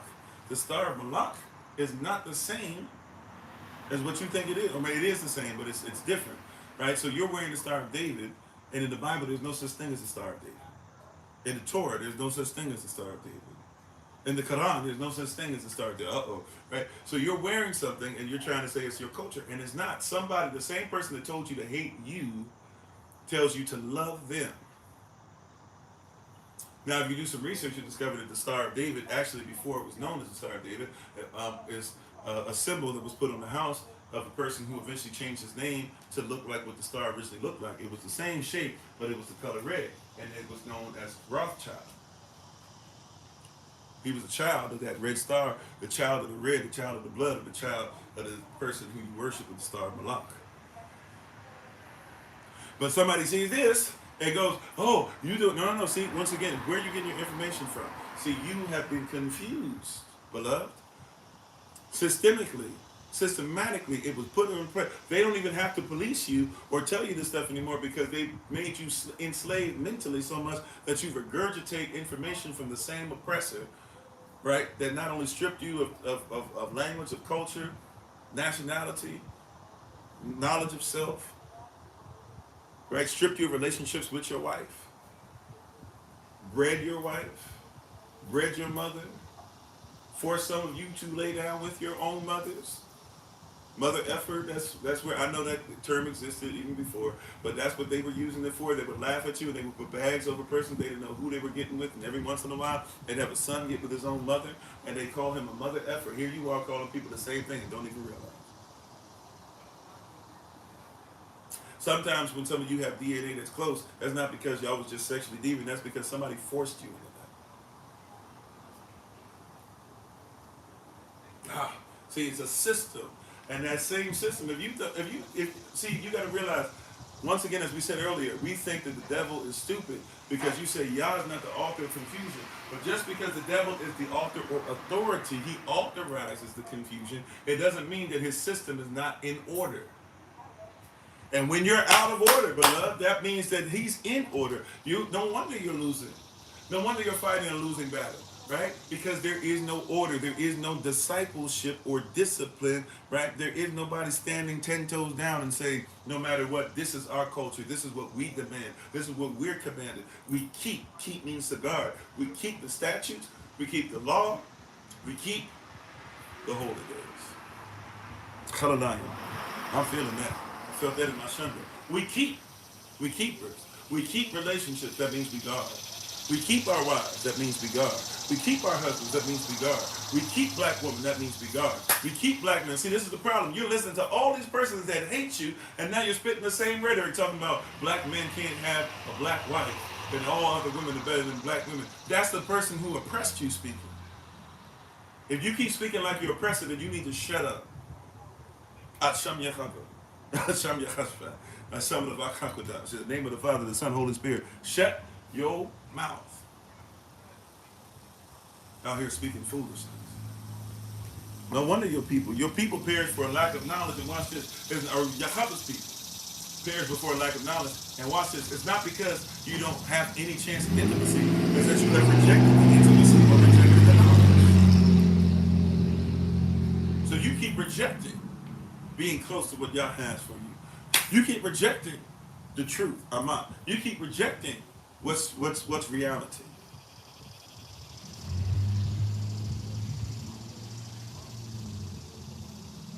You keep rejecting these things.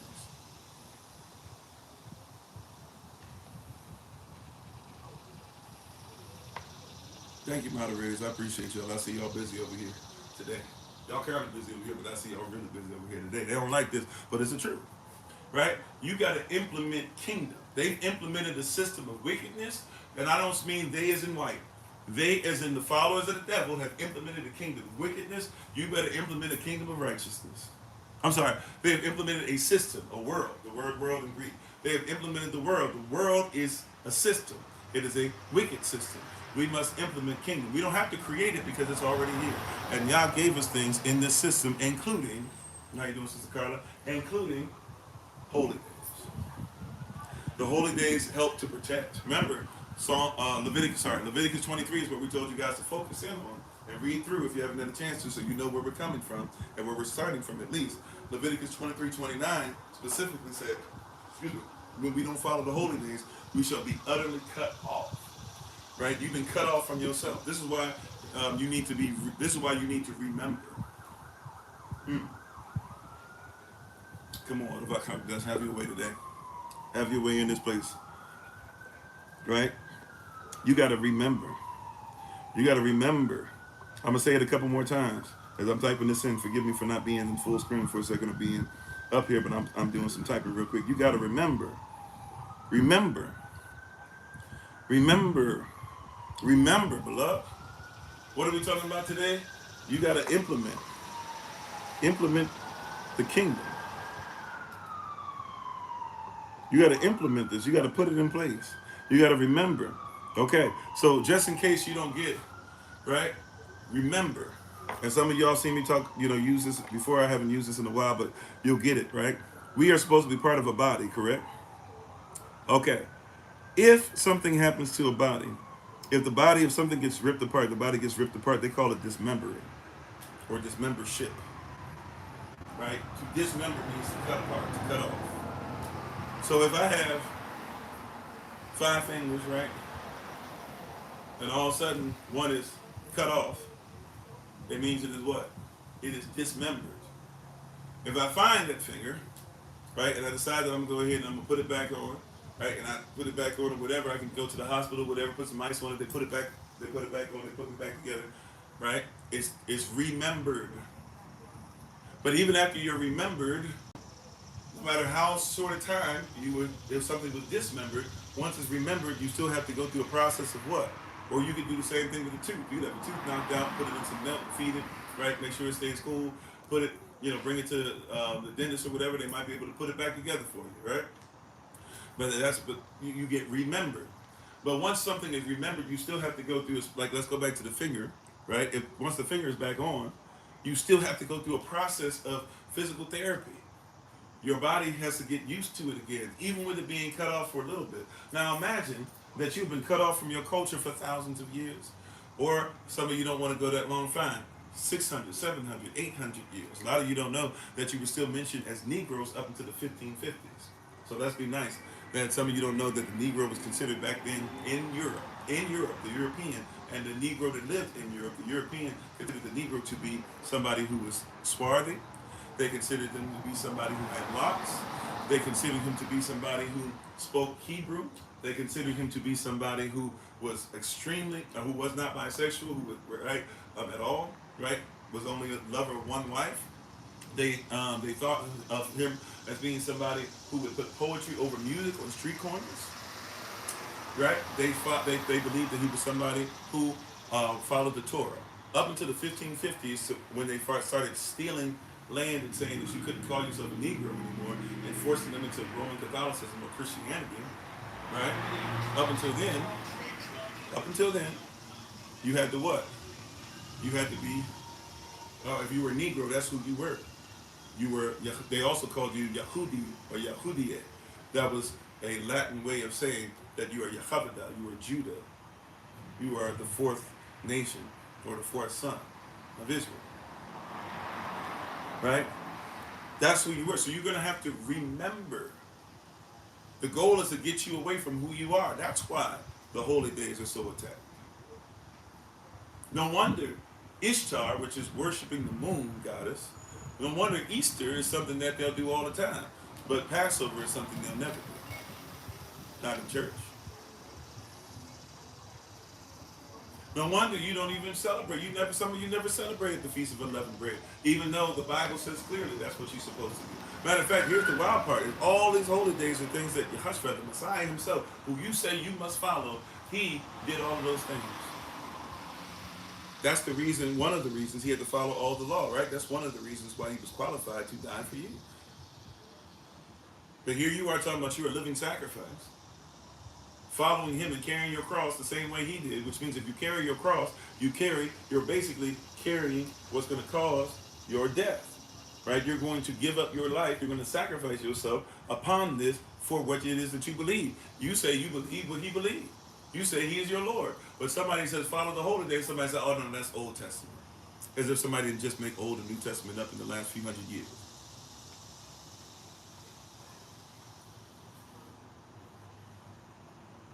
You see what I'm saying?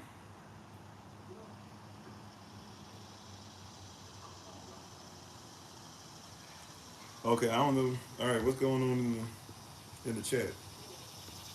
With all this.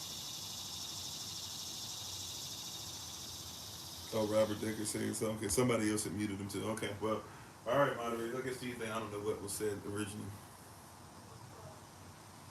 You said the amount of schizo black person. So I'm a schizophrenic. Interesting. So the amount of let's see. I guess that would be as crazy as me saying the amount of persons that are into so-called white rhetoric to make sure that black persons who just simply have given some facts and some things from their belief system, right, that use that to make sure that they keep us down is astounding. And then again, I'm talking about systemic things. So you're simply just talking about something. It's easy. Once again, somebody eased with our scorn. What you just did is ad hominem. Ad hominem means that you basically have done an Kruger effect. You can't make an actual argument against what I'm saying or present anything that's actually powerful enough that should be paid attention to. Therefore, you do what people did in elementary school. Your mama. And everybody might laugh, even though nobody on here cares about your stuff like that, because it's a different platform. But if you were a different platform, everybody might laugh at me and laugh with you at me, but it doesn't mean that you have anything of value to listen to. So, politely, if you like to kick rocks, you can feel free to. No problem. Matter of fact, I'll help you. Oh, somebody already got you. Okay. Right. I'm going to just go behind it, and we're going to go ahead and just put hate speech next to his thing, so I don't got to worry about it. Let's see. Hate speech. Boom. All right. Thank you, moderators. They got you busy over here today, boy. We hitting some stuff today. Even don't like it when righteousness shows up. Light reveals darkness. We just talked about light and darkness yesterday, right? Assad versus the Hasak, right? And that division between the two, that Banah, that division point, Bavadal and Banah, but not in between those who were with us yesterday. Y'all recall those terms we were talking about yesterday? They showing up in droves. They proving it today. Hola, ¿cómo está? Mi hermana Shea, gracias por tu presencia siempre. Right? Uh, te amo mucho. Or mucho te amo. No sé. Right? But you get what I'm saying. Uh, yeah, these trolls, they're right. They're parents and puppets. And many of us are parents and puppets. That's why we have to be careful about it too. Study to show thyself approved. Study to show thyself. Have you even looked for yourself? Or are you just simply saying somebody said it's something good? It's dangerous. No matter what color you are, it's dangerous if that's your mindset. You're not going to become much of anything if everything that you do has to be not just cosign. Cosigning is all right, but it has to be, that you don't do the research for yourself ever. I can see you don't do some research. That's one thing. I can see you don't do research sometimes. Cool. But it's like persons who listen on here. I try to tell persons all the time, hey, please, beloved, I love you enough to tell you this. I'm confident enough in what Yah has given me enough to say this as well. Beloved, if you coming on here and you listening to me, please don't believe me just because I said it. Right? I try to drop some stuff for you to go look at. I try to mention certain names for particular reasons. I pronounce things for a particular reason. We do the stuff that we do. We have the classes we have, and even outside of that, 4 hours of power, different things we leave up for you guys, stuff that we put on different places in social media, Patreon stuff, etc. We're putting all this stuff up because we're trying to ensure, right, that you all can look this stuff up for yourself, right? But when I'm saying some of these sources, yeah, there are some things that it's difficult to get, and I might have to be the one. But some of this stuff you can just literally look up an article, right? You can literally look up what. That's why I even try to say I know we're in such a system that when somebody who even looks like me speaks, I have to know how to back it up with somebody who doesn't look like me, right? So I have to learn the Jewish pronunciation to be able to tell it to you, so that you can say, oh, well, Jewish person say this, maybe what he's saying is okay. No offense. I'm just saying that's what happens, right? I have to be able to say, well, Thomas Jefferson once said, and then once you hear me. Or then I have to say, hey, I got the book. One of many of Thomas Jefferson's book, but this one in particular that he wrote where he changed the Bible up, called the Jefferson Bible, right? Closely related to the mindset of the slave Bible. Then somebody says, oh, okay, right? So that's the system that we're in. The Negro is here. Matter of fact, I do the same thing with us. I have to show you things through an Afrocentric prism a lot of times, just to be able to get somebody to say, okay, now that he's Afrocentric enough, now that he's Caribbean enough, now that he's Native American enough, now that he's black enough, now that he's FBA enough, maybe we'll hear about this too.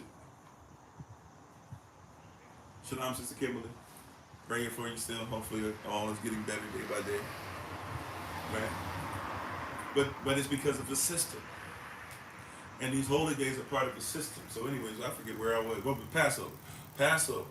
And then Feast of Tabernacles. Many of you have never celebrated. And Pentecost. Many of you have never celebrated. And Feast of Trumpets coming up September 22nd. Many of you have never celebrated. Right? And by the way, it's a feast. Get that food in order. Invite family. Even if you just by yourself, join us on. We'll probably, I don't know if we'll be on Zoom or on all these platforms at the same time simultaneously, but join us, right? Feast with us, laugh with us, enjoy the word with us. Stay on longer if you want. Just watch. Even if you're not there, be part of what we're doing. If you're not there physically, we're still there. We still love you. The Yah that's in you is in us, and vice versa. Right? Many of us have never even thought about Day of Atonement. When you celebrate Day of Atonement for the first time, you will realize, oh, wait a minute. Oh, like this is real. Like this is exactly what Christ did. Even to the point of the scapegoat. Give us Barabbas. You'll see it. Right? Celebrating October 6th to the 13th. I'm telling you, those who have ever come, and not just for ours, right? If you do it correctly, any place that you go, or those who have even done it with us virtually and were out in tents at their own home, whatever. Some of y'all have done that before too. But those who come with us will tell you by the end, no matter how many days they spend, but especially if they do all 8 days, not only are they like not in a rush to get back, when they get back, they're like, this stuff don't even mean the same. Right? Like me worried about this and this and this and the bills and blah blah, and I gotta be a bad B, or I gotta be, the man to make all the money. I gotta be like that's not even what life is about. You said, how can we, and how you doing, Mr. Bond James, 007, this be a part of the community. Hello, Brother Jacob. Yes, we shall be in Houston. We'll be in Houston September the 22nd. Is it Pie, I guess? What you said, how can we know for sure that's not false too? What's not false too? What I'm saying? What I'm saying?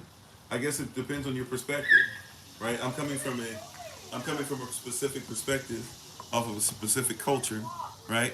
And looking at what the actual Avda or the original text of the Bible says, or what you call the Bible today, because before it was put in so-called Bible form, it was in scroll form, and we actually have evidence that's been excavated by archaeologists who may or may not even believe what I believe, and they'll tell you how real or unreal it is according to their stuff as well. So if we can actually look at it and see it for ourselves, and then we simply report it, right, then that's what I'm doing. But like I said, I literally give you places where you can look up stuff for yourself, and that's up for you to do. I can't do everything for you, right? Faith without works is something that has no life. So if what I'm saying doesn't work, or you can't find works that you feel are relevant enough, now once again, you feeling how relevant it is based off of, what you're using for your ideology.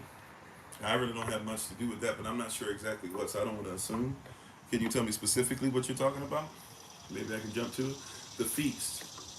Okay, the feast specifically. As far as, I apologize. I'm not trying to like get on you. We're actually doing a holy day series. So we're talking about why the holy days are relevant. We've been doing so for a while. We're going to continue through October the 5th, and then October the 6th is the Feast of Tabernacles. But can you help me out?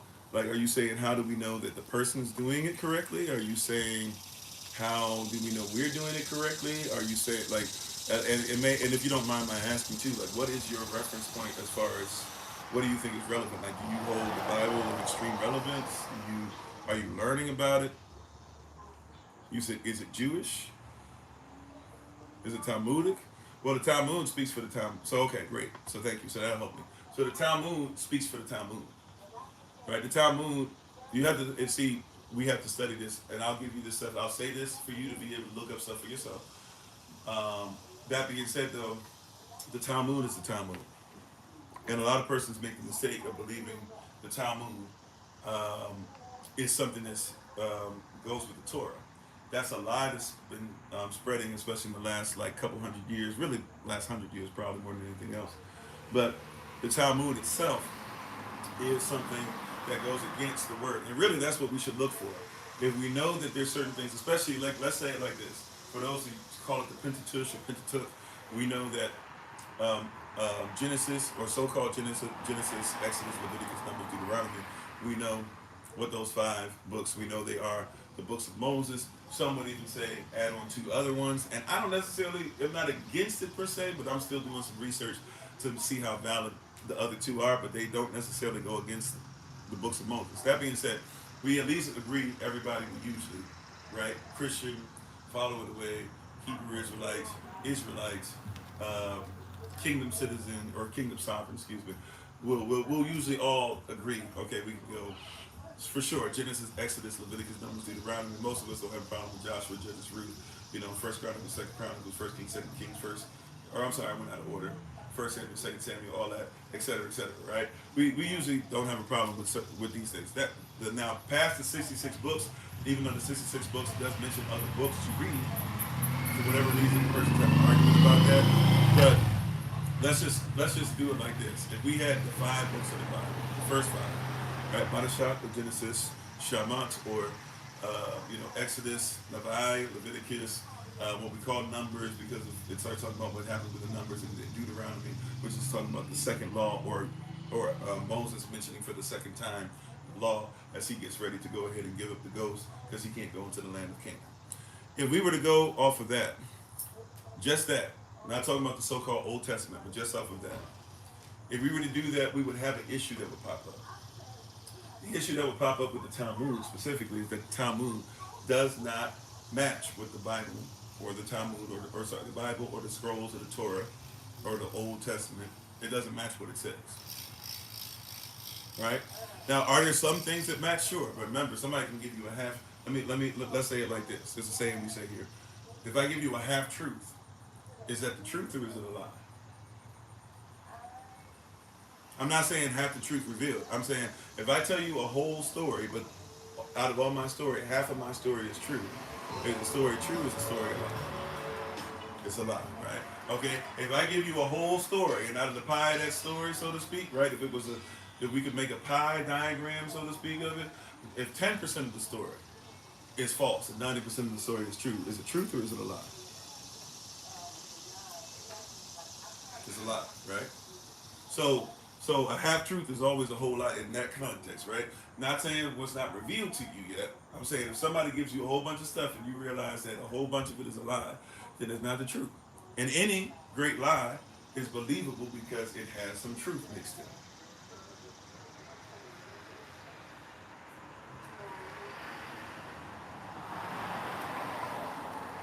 right? Well, I don't know. I don't know if you're doing that as far as saying that, you know, for facetiously, or if you just out here saying whatever. If you out here saying whatever, we might have an issue. but, but you hear what I'm saying, right? If somebody gives a half truth, and thank you for being part of the community, Gerald. If somebody gives you a half truth, it's always a whole lot. So in the Talmud, you will see that there's a lot of half truths, or really not even half. Sometimes just outright lies. Okay. Okay, big hole. Okay. I was like, what? Okay. I was like, it was not a white truth. Okay. Okay, I got it. I was like, what is that? Thank you, Sister Kimberly. That's why we got people to help me moderate. Thank y'all. All right. So no shade. Sorry about that. I was looking a little suspect at that comment, but she fixed it for me. Thank you. When we're speaking on these things, real talk, right? So when we're speaking on these things, the Talmud, for example. So according to the Bible, just according to the Bible, according to the Old Testament, whatever, according to the Bible, can want to know as much as the Most High. Okay, welcome on, Kirby, by the way. I see it was a mistake. How you doing, Brother Thomas? Not to be confused with big Brother Thomas. Both are welcome. all Thomases are welcome, right? So nobody knows as much as the Most High. According to the Talmud, there are religious leaders who are able to out-argue the Most High according to the law of the Most High and able to show the Most High how they know the law better than him.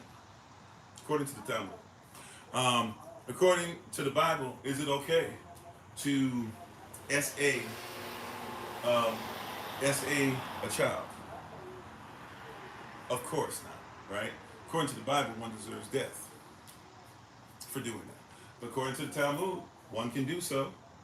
One can do so to a male or female child, according to the Talmud. Not according to what we believe, according to what they write. Especially, right? Matter of fact, especially so if they're not Jewish. According to the Bible, is it okay to SA anybody? The answer would be no. But according to the Talmud, it's all right to SA certain folk, especially of any age, especially if they're not Jewish. According to the Bible, all right. According to the Bible, I mean, I can keep on going. According to the Bible, is it okay to murder somebody? Not to justly defend oneself or whatever, or be at war. No. Is it all right to commit murder? No, it's against the law. According to the Talmud, you can go ahead and murder anybody you want, especially if they're not Israelite. Kind of the same thing like child slavery, right? Like they had laws in place to where people had to be protected if they off slaves. Why did they protect the persons who off slaves? You protect the person who off the slave because the women were offering so many babies that looked like them or looked like their husbands that were not coming from their loins that they started stomping them. Literally, stomping them. They see them, they get upset, they beat them up, and they stomp them to death. Right? And there were so many murders going on, they had to, in the 1600s, by the way, so this ain't something you talk about, oh, America and late, and since 1776, no. No. Back in the 1600s, they had to make a law to say, hey, let's protect our wives because they keep offering children. Right? So we can keep on going and going and going and going and going, right? But the Talmud has a lot of stuff that's against the law. So therefore, we would know, right, not to do it if it's in the Talmud. The Talmud can't be our example because if we say that the work is the Talmud, this is the lie that they tell, but then it's still, once again, remember, Yah is not the author of confusion. You're not authorizing anything that's confusing. So now you got to see who's authorizing it because some of their argument is this. And many persons in Israel will come out of Israel and tell you that they learned this. They will tell you that they thought they were following the Tanakh or the Torah or the scroll, and come to find out they were following the Talmud, which is something different. Okay? So you'll see that a lot of persons came out of it in Israel. They'll admit this to you. I've learned from a woman, an Israeli woman, right? No shade, just saying an Israeli woman, a Jewish woman, and she teaches, goes around the country, and she tells persons, she'll be like, yeah, we think that we're following the Torah, and they teach us the Talmud as if it's the Torah. Now, here's the lie that they had to start telling persons when this came out, when it started coming out, and people were admitting it. Now the lie goes like this. They say, well, you know, Moses came down and he had 2 tablets, right? And all the Bible tells us that the 10 commandments, the first of 10, or the first of 613 commandments, the first 10 are written on the tablets. And he brings them down. Moses gets upset, breaks them, and then he goes back up, and Yah has him bring down 2 more tablets again. What they say is that the 2 tablets that were brought, one tablet had the Torah, had the 10 commandments, and the other tablet had the beginning of the Talmud. Nowhere in the Bible do you see that. But those who are trying to tell you to follow the Talmud and the scrolls, or follow the Talmud before the scrolls, they bring that lie. So once again, when you do some research, when you study, when you live it long enough, when you're with persons who might even have certain experiences or can maybe even be able to share some things with you and give you some different reference points you can look at, now that you begin that, see if you find any evidence of what I'm saying. Right? Don't just believe it because I said it. Go and see if what I'm saying makes any sense, if there's anybody that's there. Right? That can look at these things. You discover for yourself, this is what I'm telling you is amat. And what they're telling you is la'ahtama, amat. Right? So you should probably listen to the one that's true before the one that's not, or the one that's holistic. Because remember, the word holy, really technically, you put a W before that H. Right? It's just different languages or different European languages, right? Like there's a difference. There's no difference between established and established. Established, I believe, is French. Established is English. Same word, right? Same people, just different dialects. So you learn this stuff as you go and as you grow, right? But hopefully that that helps some, right? Hopefully it helps some. Michael, or as I would say Michael, but Michael. Hopefully I'm saying it in the right dialect properly. How you doing, Willie, by the way? Thanks for being part of the community. He said, you're curious how feast days can be kept according to the Torah without anointed Levites. Well, when somebody says anointed Levites, that's not necessarily the case, right? Because a Levite, first of all, obviously, if you're saying that, we're talking about how can we prove if somebody is. So if we're going to talk about original, right? If we're going to talk about original, because that's what I'm really talking about. I'm not going through some of the other stuff that we're doing. We're talking about the origin, right? We wrestle not against flesh and blood, but against principalities, which are really original things, right? What is a principle? Principle's foundational, right? So we're looking at something that's foundational. So we're not wrestling against flesh and blood. We're actually out here having most of our conversations and arguments and all this stuff based off of persons who are not focused on what is original. So if we're having this conversation, excuse me. So we're having this conversation, right, about the Most High, and we're trying to figure out what's going on, and we're talking about Levites. Levites are talking about, yes, family members for sure, but even in that, they're going to be persons grafted into positions, right? For example, the Messiah himself is not from a earthly bloodline. You may not know that, right? But the Messiah is not from an earthly bloodline. He is from an earthly DNA. But his bloodline, right, because it comes from the seed, is the same word in Hebrew for seed, and for seed that you sow on the ground is the same word for word, and the same word for word and the same word for seed is also the same word for sperm.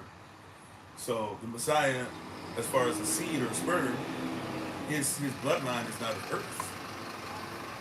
His DNA is of earth, right? So even he had to be grafted in a sense, believe it or not. This is why he can't baptize himself, didn't baptize himself, or even didn't even baptize anybody when he was on earth. Who baptized him? A Levite, his cousin.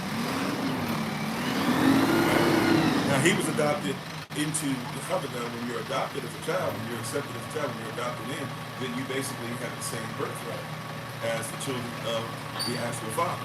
So when he was adopted by Joseph, by Joseph, when he's adopted in, then he is actually of who? He is actually of Judah, Yahavah, Yehudi, etc. Right? But if you're talking about his DNA and his mom, his DNA is not Judah. However, through his DNA, he is Israel, and also through his DNA and through his fathers who was adopted into.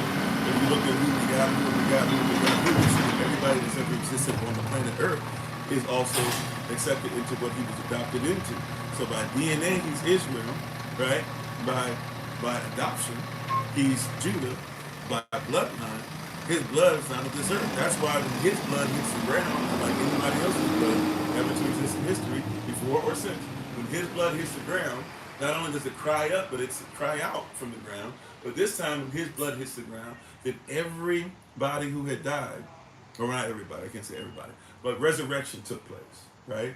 Matthew chapter 27. His blood hits the ground, and you see all these persons that were afraid because they saw their family members, all these persons that were dead coming back, right? So when we're talking about, so even Christ, who then took on the Levitical priesthood after baptism, who was he baptized by? His cousin. His cousin is what? A Levite. So his cousin grafts him in, and then he goes into the wilderness, fast for 40 days, 40 nights, and is tempted on what? On law, on word. Hey, you are the bread, because he's born in the city of bread, Bet Lachim, right? Or Bayat Lacham, right? But he's born in the city of bread. That's what Bet Lachim means. So if he's born in the city of bread, then what is it that said to him? He's born in the city of bread. He later says, I am the bread. He says all these different things, and then later on, after saying these things, born in the city of bread, all this stuff, then what is the first thing that he's what is the first thing that the Satan says to him? If you really are who you say you are, if you're really the bread, turn these stones into who you are. He said, stick to Torah, please, according to the book of Malachi, the Levites are coming back. According to the book of Malachi, the Levites are coming back. Where does the book of Malachi say that the Levites are coming back? You said can't be grafted in according to the Torah. That means someone added or took away from the law. No, that's not what that means at all. Show me, if you can, please. You were making the statement that we literally just went over the whole book of Malachi. So we've gone line upon line, precept upon precept. If you can help me, if you don't mind, can you show me the chapter and verse where it says that Levites are coming back? Now, if you're talking about Malachi chapter 3, verse 1, that's talking about a Levite, but it's not talking about Levites. If you're talking about Elijah, that's talking about the two olive trees, because it mentions the law of Moses, and it mentions Elijah the prophet. Talking about the law and the prophets have to come back. If we go to Revelation, we already know where that's taking place. Yeah, so you're doing the same thing. So around the area of Malachi chapter 3, verse 1, 2, 3, before we get to Malachi chapter 3, verses 7 through 15, talking about what has to happen. So, and even if you got to go back, you got to go back deeper than that. Because the problem with that is, why is he even talking about the Levites have to be addressed? The Levites have to be addressed because the offering, what they're offering to the Most High, is jacked. They're giving him moldy bread. They're not giving them tithes. They're not giving them offering. Even when they give it to him, they're giving them leftovers. They're giving them animals that are sick, that are lame, that are diseased. Yeah, okay, well that's all right. If that's what you got out of it, I'll just go ahead, because I'm not gonna do an argument thing right now. You know what? I'll do this, because I don't want to be that guy. I'll read it. We just went through Malachi chapter. We literally have just been going through Malachi for like the last 3-4 weeks, maybe the last 3 weeks. That's right. So let's do Malachi again. Let's go here again. And if you want to find out more about it, by the way, if you don't mind. We got a channel, hashtag find Kofi. Go look it up. Not on this platform, on another platform. Starts with a Y, rhymes with, I can't say the platforms as they take me down. Starts with a Y, and at some point the end of the word rhymes with noob. Okay? So we have a whole thing. You can literally look up one. There's a playlist called Malachi, A Familiar Perspective. It's one of the last playlists we had, last series we did. You can go in there and you can actually see what I thought, what we put up here, the words we went through, all this stuff. That being said, yes. And he shall sit as a refiner and purifier of silver. And he shall purify, doesn't say he shall bring back, but okay, he shall purify the sons of Levi and purge them as gold and silver, and that they may offer unto Yahavah an offering in right lawful standing or in righteousness. I'm with you on all that, right? But it says that the Levites have to be straightened out. The Levites have gotten out of pocket. And if you go back to verse 1 of Malachi chapter 3, it actually says that Yahavah says, I'm going to send myself. Behold, I will send my messenger, and he shall prepare the way before me. And Yahavah, right, whom you seek shall suddenly, because it's Lord, right? So the Adon, this Lord whom you seek, this person you've been looking for, right, shall suddenly come to his temple, even the messenger of the covenant whom ye delight in. So the messenger of the covenant, the angel of the covenant, all the person's coming or whatever, right? This person is coming. The Lord says, you've been seeking the Lord. You've been seeking a what? Not a prophet in this case. Not what, but a what? A who? A Lord. Elijah and Moses are going to be mentioned in chapter 4. right? A person try to do this because some person said, some say that you are Elijah, right? He said, who do men say that I am? They said, some say you are Elijah, some say this. Then he said, who do you say that I am? He didn't say, the answer wasn't Elijah. The answer that by the Holy Spirit was who? Was Christ. So I'll, I'll leave that alone. If you feel like you got to be right and blah, blah, then you can be right about it. I'm not trying to be right. I'm trying to be righteous. All right. But that's what it says. We literally have been, and there's way more to it. Like I said, there's hours and stuff, reference points on there, especially even within the verses you're talking about. I think the one you want to look for is Malachi chapter 3, verses 1 through 7 we went through. So you can go ahead and look at that. You can look at this up beforehand. If you still have arguments about it, so be it, but you got to at least know where I'm coming from. And maybe I don't know holistically where you're coming from, but it seems like it's coming from the same place that I've seen over and over again. So yes, verse 3 does say, he shall refine, right? To refine doesn't mean to replace, right? Even though there might be some replacement, but also to refine doesn't mean he's bringing back. Levites were there even after this verse is said, right? John the Baptist is a Levite. John the Baptist's daddy is a Levite. Yahavah is being grafted in because he's going to be in the line, the lineage, right? Or not the physical family bloodline, but he's going to be in the line of Melchizedek, right? Which means that he has to do, as a priest, priestly duties, he has to do what Melchizedek does. The Day of Atonement popping up soon, right? The Day of Atonement. He is our atonement. He was the lamb. He was the ox. He was the high priest that went to the back. The curtain was rent. This is law. This is something that Levitical priests had to do. We mentioned in Leviticus 23. Same thing. So to be able to, to try and separate it the way you're separating it is to make it not holy. So like you're trying to do this weird thing of saying I'm changing the law, changing the word. Seems like you're dismissing the word to try and make a point, right? You are stuck on something that doesn't make sense wholly. For something to be holy, it needs to be whole. It needs to be alive or aleph. It needs to be one. If you're going to stick on something, keep trying to change it. But see, we're in a system, once again, to where when it comes to holy days and this stuff and somebody talking about this to try and dismiss, we're in a system where somebody's not going to actually say that it's there. You said the messengers, the Levites, they have been. Messengers, yeah, okay, yeah, I'm not. Anyways, I'll go ahead and finish. You said the sin offering was a female lamb according to the Torah? No? Day of Atonement. Day of Atonement. Day of Atonement. Day of Atonement. Right? Day of Atonement specifically. That's like saying, well, you know, on Sabbath, you can do blah, blah, but on a holy day, Sabbath, every day is supposed to be a holy day, treated, or every holy day is supposed to be treated like Sabbath, but there are some days that even on those Sabbaths that you set apart, you're still supposed to make sure that you have food and all types of stuff to feast upon. Even on those days, you can still use the fire on certain days, or certain days where you're not supposed to do certain types of work, but you can do other types of work. You're having the wrong conversation. But anyways, to each their own. If you feel like okay. It's not going to be, there's not a one-on-one today. We do quick Q&As on Thursdays and Fridays. We just finished doing Q&A Thursday, Friday, and actually Saturday recently. So if you want to come back in two more, not this Thursday, Friday coming up, but on the following one, feel free to come on and we can try to do more and more and more. But at this point, this is just, I'm right and you're wrong. Okay, then you be right. Like I said, I'm not worried about being right. I'm worried about being righteous. All right? I appreciate your heart for trying to seek the Most High, though. But today's not about us trying to argue or trying to break down or trying to be like, see, you're wrong about everything. You saw pastor in my title and you came looking for me. Right? That's what that is. Right? That's what that is. Didn't Yahavah stop that? Yes, but we still keep the holy day, so we don't have to necessarily, even though there's no law against sacrificing animals still. You could. You'd have to do it properly, but why would you need to or why would you even care to? There's no need for it because we've had a sacrifice that's greater than any other sacrifice. If you wanted to, you could still literally go find an ox, go get a sheep and a goat, or two goats, or two sheep, right? And you can work all that together if you want. You could make sure the priest is dressed correctly. You can put the bells and whistles on them and all that. You can still do it, but there's no need, right? Oh, about Shabbat? No. Shabbat's still there. Yahavah, the Messiah, he kept Sabbath.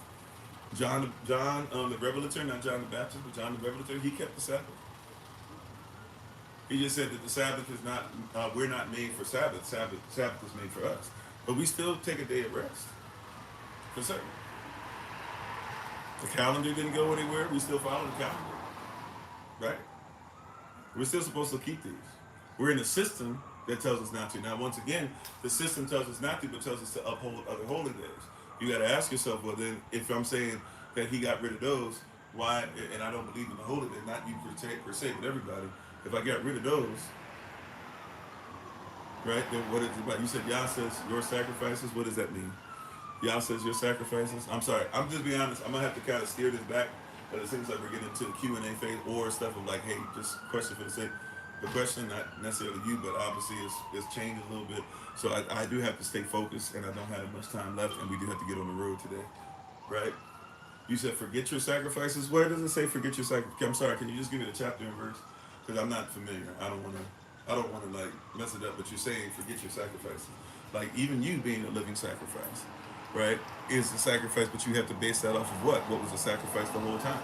What was Yahavah's sacrifice? His sacrifice was based off of the sacrifices that were being done with animals, but none of the animals could ever be what he was for us and to us, right? And once again, there is no law that says that one cannot. Just like there's no that there is. It's kind of like when people. I don't know. I have to see exactly. I don't know the context, so it's hard for me without this context, right? The other person was giving context, but he was giving some stuff that doesn't necessarily align. I get what he's doing. He seems to be a student, right? So I don't want to dismiss. With that being said, like even the stuff he was talking about with, well, isn't a lamb supposed to be a female lamb? Yeah, but that doesn't have anything to do with the Day of Atonement. Right? You're talking about a sin offering, and yes, I guess since you're saying it's on behalf of the sins of Israel, but a sin offering done outside of the Day of Atonement is different than the way it's done on the Day of Atonement. On the Day of Atonement, it's done on a male lamb. A sin offering is a female lamb. You're right. So on a regular sacrifice, if somebody sinned, you could bring a female lamb. And by the way, that's not for every type of sin offering. But yes, there are certain types of sin offering where you would use a female lamb.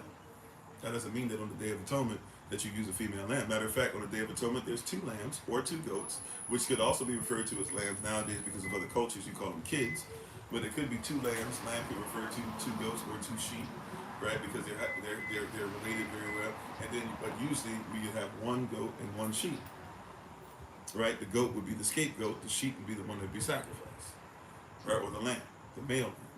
The male goat would usually be let go, and right. So it's a lot of stuff going on, but once again, there's a system in place, and ultimately this system, really what's going on is that there's a system in place where once again, you're looking at something from the perspective of the person that you say you don't want to be like.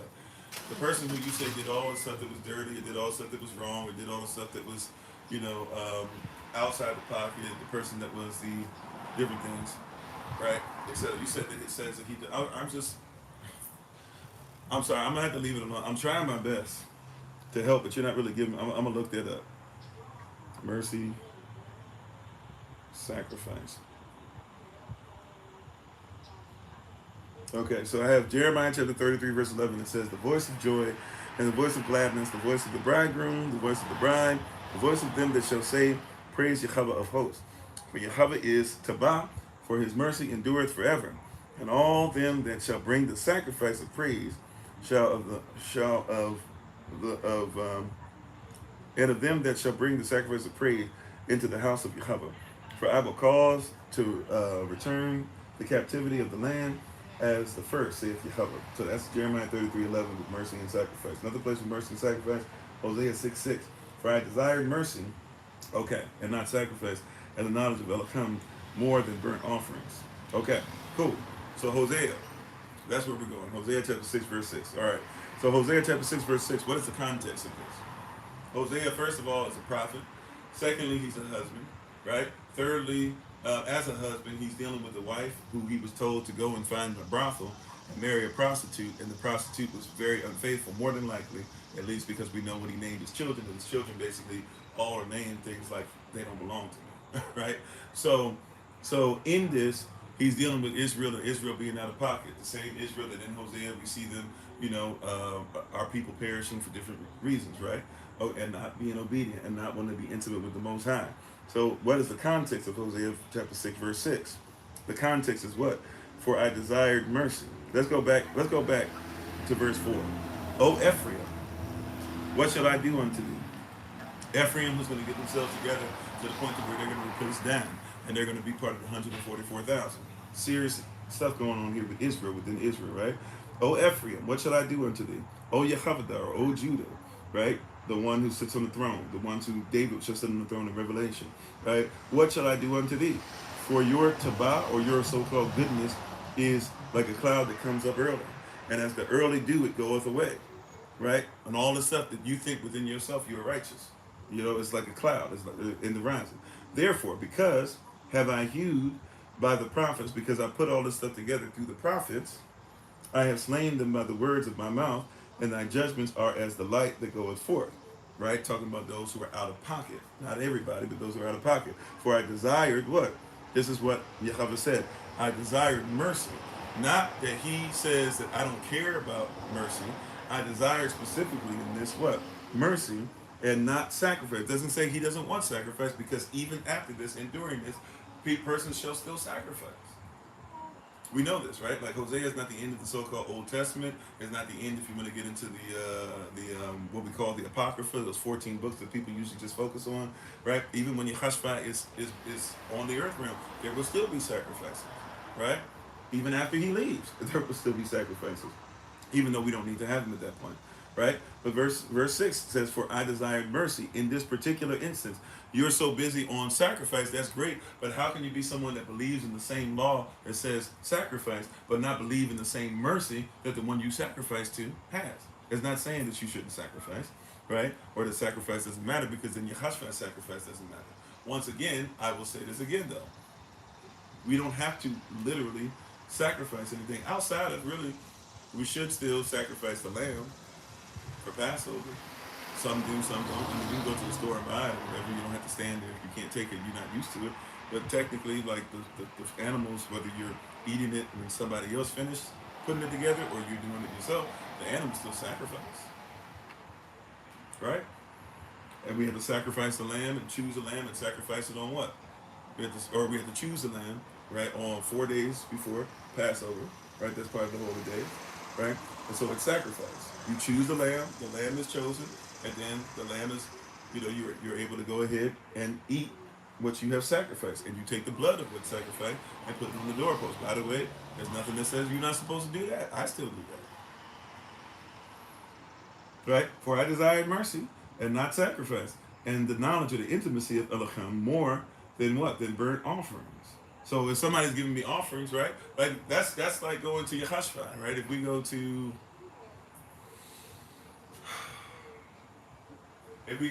Mark chapter 12, verses 28 through 34, after Yahavah tells him, quotes Deuteronomy 6:4, and then tells him to love your neighbors, you love yourself. And then if you actually put it together with the other verses to make it whole, make it complete, you'll see that then he's asked, well, who is my neighbor? And he talks about the so-called Good Samaritan story and finishes all that. And then after that, the person who asked the question, the lawyer, says, hey, well said. He says, well said. There's somebody who knows law. He says, well said. You say Yahusha. Okay, cool. Either way, we're talking dialect, we're talking about the same person. For I desire mercy and not sacrifice and knowledge, right? Remember, the Yahavah says there, or Yeshua, Yahushua, Yahavah, right? Those are dialects, and I'm not going to get into the whole thing of dialects. I teach this, and I go back into the original, and we just literally did a whole thing, 4 hours of power, and we literally went over the first 4 verses of the Bible, writing it out in its original form, showing those things. So if you want to go through those things, that's fine. I also, as we had somebody asking Q&A, either on Friday or Saturday, if you'd like to do, here's a homework assignment for you real quick. It sounds like you use certain characters, which is cool. I want you to go, if you get a chance to, you don't have to watch the whole thing, but at least fast forward to the part of a movie called The 10 Commandments, the one with Charlton Heston. Go watch that movie, see what characters they're using there. And then here's a homework assignment for you, so you don't think I'm making it up. Go research where they got those characters from. You'll see that the same characters that more than likely you're using are the same characters they had in the movie. And when you see where those characters came from, you might want to think twice about the sounds that you're using and the characters, the way that they're written. That's a homework assignment for you, should you choose to accept it, right? Should you choose to accept it, you don't have to, right? But Yahavah made it a point to say what he said about the law, and the scribe said what? He said, well said, because to love Elohim with all the heart, soul, mind, and strength, that's Deuteronomy 6:4, and to love your neighbors, you love yourself, that was him bringing the 10 commandments together, 4 commandments about loving Yah, and the next 6 about loving your neighbor. He says to do that is more than all burnt offerings and sacrifices. And then Yahavah said, that's great that you got it. Now you're not far for the kingdom of heaven. That's just an introduction. And a lot of us, because of the system we're in, we're messed up in that. So verse 6, I desired mercy and not sacrifice. right? In certain instances, yes, you guys, yes, you're supposed to sacrifice. You're supposed to keep the law. But how can you be a law keeper and sacrifice, but you can't give mercy the way you're supposed to? Right? How is it that some of you can tell me all what the scrolls say, but you can't treat your husband with respect and give mercy? How is it that you can tell me all the scrolls say, but you can't give mercy to your wife? You can't give mercy to your children. You can't give mercy to those who made mistakes. Right? That's the context. So verse 6, for I desired mercy and not sacrifice, and the knowledge of Elohim, or the intimacy with him, more than burnt offerings. For they, like men, have transgressed the covenant. Who are we talking about? Are we talking about everybody, or those who have transgressed or overstepped the boundaries of what? Of the covenant. Actually, transgress has to do more with sin. I'm thinking about trespass, excuse me. Transgress, right? Right? Have broken the covenant, have broken the law. There have they dealt treacherously against me. Right? There, when they overstepped and went outside the law, have they what? Dealt treacherously against me. But we come from a system, right? That's why you got to implement kingdom. They have implemented a system. The word world, right? In the Greek, even in the Greek context, it literally is saying, in the denotation of the word cosmos with a K, K-O-S-M-O-S, that word always means system. So when the Bible says, for Elohim so loved the world, it's not talking about the world, the terra forma, or you. It's saying he so loved a system. You got to figure out what system he's talking about. Right? The same system that the Son came to give. Isaiah chapter 9, verses 6 and 7, right? To us, a child is born. Or to us, a child is born. Thus a son is given. Or to us a son is born, to us a child is given. Forgive me, I'm saying it, I don't know which way it goes. But the government shall be upon his shoulders. Right? The government shall be upon his shoulders. And his name, his authority shall be what? Wonderful. Right? He's a wonder. Right? What? Wonderful counselor. That's Holy Spirit. The everlasting Abba, the Prince of Shalom, and the mighty Elohim. I skipped the mighty Elohim. Isaiah chapter 9, verses 6 and 7. Right? So that's the context. But we come from a situation to where there's so much confusion because let's say it like this. Maybe this is the newest way that people say it, and maybe there's enough new age in this for a person to kind of keep up. The new age is this. The new age way of thinking of this stuff is a lot of you are thinking of this as Christian nationalism, as a Christian nation, and not an Israelite nation, right? Israel is the nation. And by the way, for the brother that was on earlier, who was saying all this stuff and saying you can't be grafted in, right? He was making the point to say you can't be grafted in. Then he's somebody. See, that's why he started saying, say Old Testament. See, and I tell you this all the time. When it comes to stuff, people want to be Old Testament or New Testament. They don't want to use the word as a whole. And then they definitely don't want to talk about, because you can't just be Old and New Testament, because then you got to talk about Apocrypha. And if you don't want to just talk about Apocrypha, right, you got to talk about Enoch. And the 66 books tell you got to talk about Jasher. When you start looking at this as a whole, right, that's what holiness is, as a whole, Allah, one. Right? Shema Yahavah Sha'ah. Yahavah, right? At Allah, he is one. Yahavah, at Allah. Love with one or holy or the same heart, the same passion, right? That's how that reads. But we're reading this as something completely different. We're trying so best to do a Christian nationalism thing. You have to realize that Christianity in the Bible is represented as iron mixing with clay. Who is iron? Iron is Rome, right? And Rome is attached to who? The bronze. Who is the bronze? The Greeks. And the bronze are attached to who? The silver. Who are the silver? The Medes and the Persians. And the Medes and the Persians are attached to who? The gold. Who is the gold? Babylon.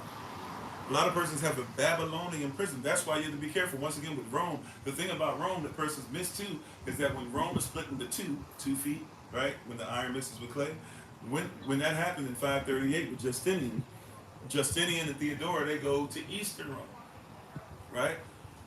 And they give Western Rome to the bishop, who wasn't even a religious person at the time, so-called religious person, but he was a bishop, was over territory. He eventually starts having people kiss the ring and do that, because that's what you do to kings. So now that he rules one place, he starts doing that, and he gets help from Justinian and Theodora. Now they were a Christian nation by then, or at least forcing Christianity on persons. But in order to do that, they realized not everybody went with it, so that they would not have to have continuous civil wars. Right? They allowed persons to mix and match whatever stuff that they wanted that had been there. When you go to Western Rome, you're dealing with very romantic values. And in Eastern Rome, they're romantic, but they become Babylonian again. They become Persian again. And the Greeks sit actually at the table of both, influencing both sides. So when you're talking about Christianity, you have to even talk to yourself about, are you talking about Orthodox or Eastern Rome? Are you talking about Western or so-called Christian Rome? They're both Christian. Right? And then when we start talking about these conversations, so a lot of the stuff we're having is with a mindset that's not even biblical. It's in a place where iron mixes with clay, where romantic values, right, mixed with other things. How you doing, Dwayne? Thanks for being part of the community.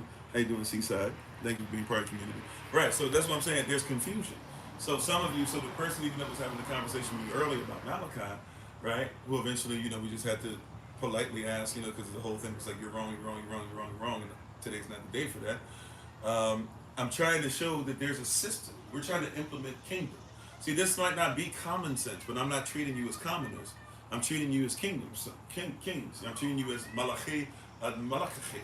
I'm treating you as kings and so-called queens. Queen, I don't like to use that word because some of you know what queen means, but I'm treating you as royalty, male and female royalty. How about that? Right? I'm treating you as the chieftains, as the royalty, as the prince and princess that you are, right? As the child of Yahavah that you are, that you've always been called to be. And so I'm talking kingdom sense, not common sense. Right? This is not going to make sense to everybody because this is something that's a different thing implemented. Just like the holy days are hard for persons to comprehend because, as I've said plenty of times already in the series, these holy days are an extension of Yah. They're an extension of His will. If you don't live systemically, right, that means automatically you don't have a life that's set up to where it's set around a lot of things that are His word, including His holy days, right? If you're not set up, okay, empress, emperor, all that stuff, whatever, whichever one floats your boat, right? But I was just saying, if you're not set up systematically, purposefully, to implement kingdom in your everyday experience, not just today, but tomorrow, not just tomorrow, but the day after that, and forevermore, because it's not going anywhere. This kingdom is not going anywhere. Just like in Daniel chapter 2, you have the gold, the silver, the bronze, the iron mixed with clay, and then a big old rock comes and demolishes everything, and nothing is left except the rock. Right? Y'all like them songs? Yahashua is the rock in a weary land, a weary land. Right? Y'all be feeling it, right? Well, He's a rock. He is the rock. He's the chief cornerstone. The cornerstone that the builders refused is still here. Right? Or the stone that the builders refused was always the head cornerstone. It was always the chief. So you're having conversations about it, but you're thinking about it from a Christian nationalist perspective. And I don't mean just so-called white supremacists. I'm talking about Christian nationalists, a Christian nation. By the way, you're even more confused. See, this is why you have to realize the levels to it. It's hard. It's hard, beloved, to go into this. It's a burden of the word of Yahavah, right? As you guys call it, the book of Malachi. Remember that book is actually called The Burden of the Word of Yahavah to Israel. That's the name of the scroll. Malachi chapter 1 verse 1 tells you that. You think it's called the book of Malachi. That being said, and all these things that are going on, right? When you look at this, it's a burden to give this word, even especially to us who are followers of the way, or those who are trying their best to become it, because you're in a system where you even think you're in a Christian nation. And the reality is George Washington was not a Christian. Can I say that again? He's not the first president either. Not just the first president, period. He's not the first president of the United States of America, or the Corporation of America. It wasn't the corporation yet. But George Washington was not a Christian. John Adams was not a Christian. Thomas Jefferson was not a Christian. I'm just trying to help you. See, you're talking about values, and you have all these mixes, and you even think that you're in a Christian nation, but Christian nationalists are against the United States corporation. That's why the United States corporation is having such a problem with these Christian nationalists. They're problematic even to the corporation. I know you don't think like that because you just think they're the same. The Christian nationalists are actually against the United States corporation because in order for the United States corporation to exist, then they can't be the Christian nationalists. Because corporations control nations, or corporations feed off of them. But the Christian nationalists are trying to use so-called Jesus as an excuse, sprinkle some Jesus on rhetoric, sprinkle some Jesus on racism, sprinkle some Jesus on forcing women against their will, sprinkle some Jesus on colonization, sprinkle some Jesus on history. Jesus, by the way, meaning half man, half Zeus, right? If he's a demi-deus or a demigod, then why can't they rule as such? But we don't know the layers to it. That's why you have a monument. George Washington has a monument made to him of an obelisk. The obelisk is Kemetic. In Kemetic, the obelisk represents a phallus. Because George Washington died because he had problems with his phallus. You call it syphilis, right? He had a problem with this phallus, right? Children passing away, having a hard time staying alive, had a problem with it. And just as, and he put on top, and they put on top of the so-called Congress building, or whatever that building is that they went in January 6th, 2021, or whatever that was. When they went over there, on top of it, when you go and you look up, you'll see that there's a woman on there with wings called Columbia. Columbia is a Greek deity, or what you would call a Greek goddess. And Columbia is supposed to represent their version of what to be worshipped, like Isis was supposed to be. And Isis, who found parts of her husband dismembered and could not find his phallus, was able to put everything back together and put a fake version of his phallus on it, depending on which version of the Book of the Dead you read. And when she put that on there, he either was a zombie or he came back to life. Right? But he was, he was a zombie or he just stayed dead. So either way, she gets into necrophilia because she wants to give him a son, and she gets on top of the obelisk on top of him, and then rides that, and then she gives birth to children. Well, if you look at Columbia, right, Columbia, nothing in the District of Columbia can be built higher than her. And if you look at Columbia, within there is the Congress building, and they have certain rooms in there that are spiritual rooms. And when you come out of those rooms and you walk out of the Congress building, and guess what? You are walking out of Columbia's womb. You are now Heru or Horus, the children of Columbia and Washington, or the children of Isis and Osiris. I mean, there's layers to it. So you're trying to figure out, you don't even realize, you think you're in a Christian nation, but if you're in a Christian nation, why do you see an obelisk?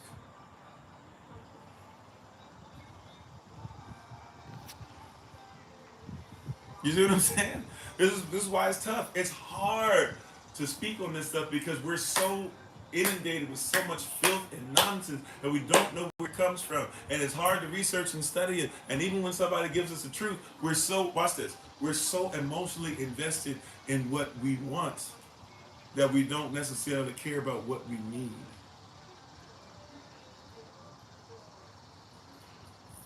We're so invested, I'm going to say that again, we're so emotionally invested in what we want that can't nobody give you what you need.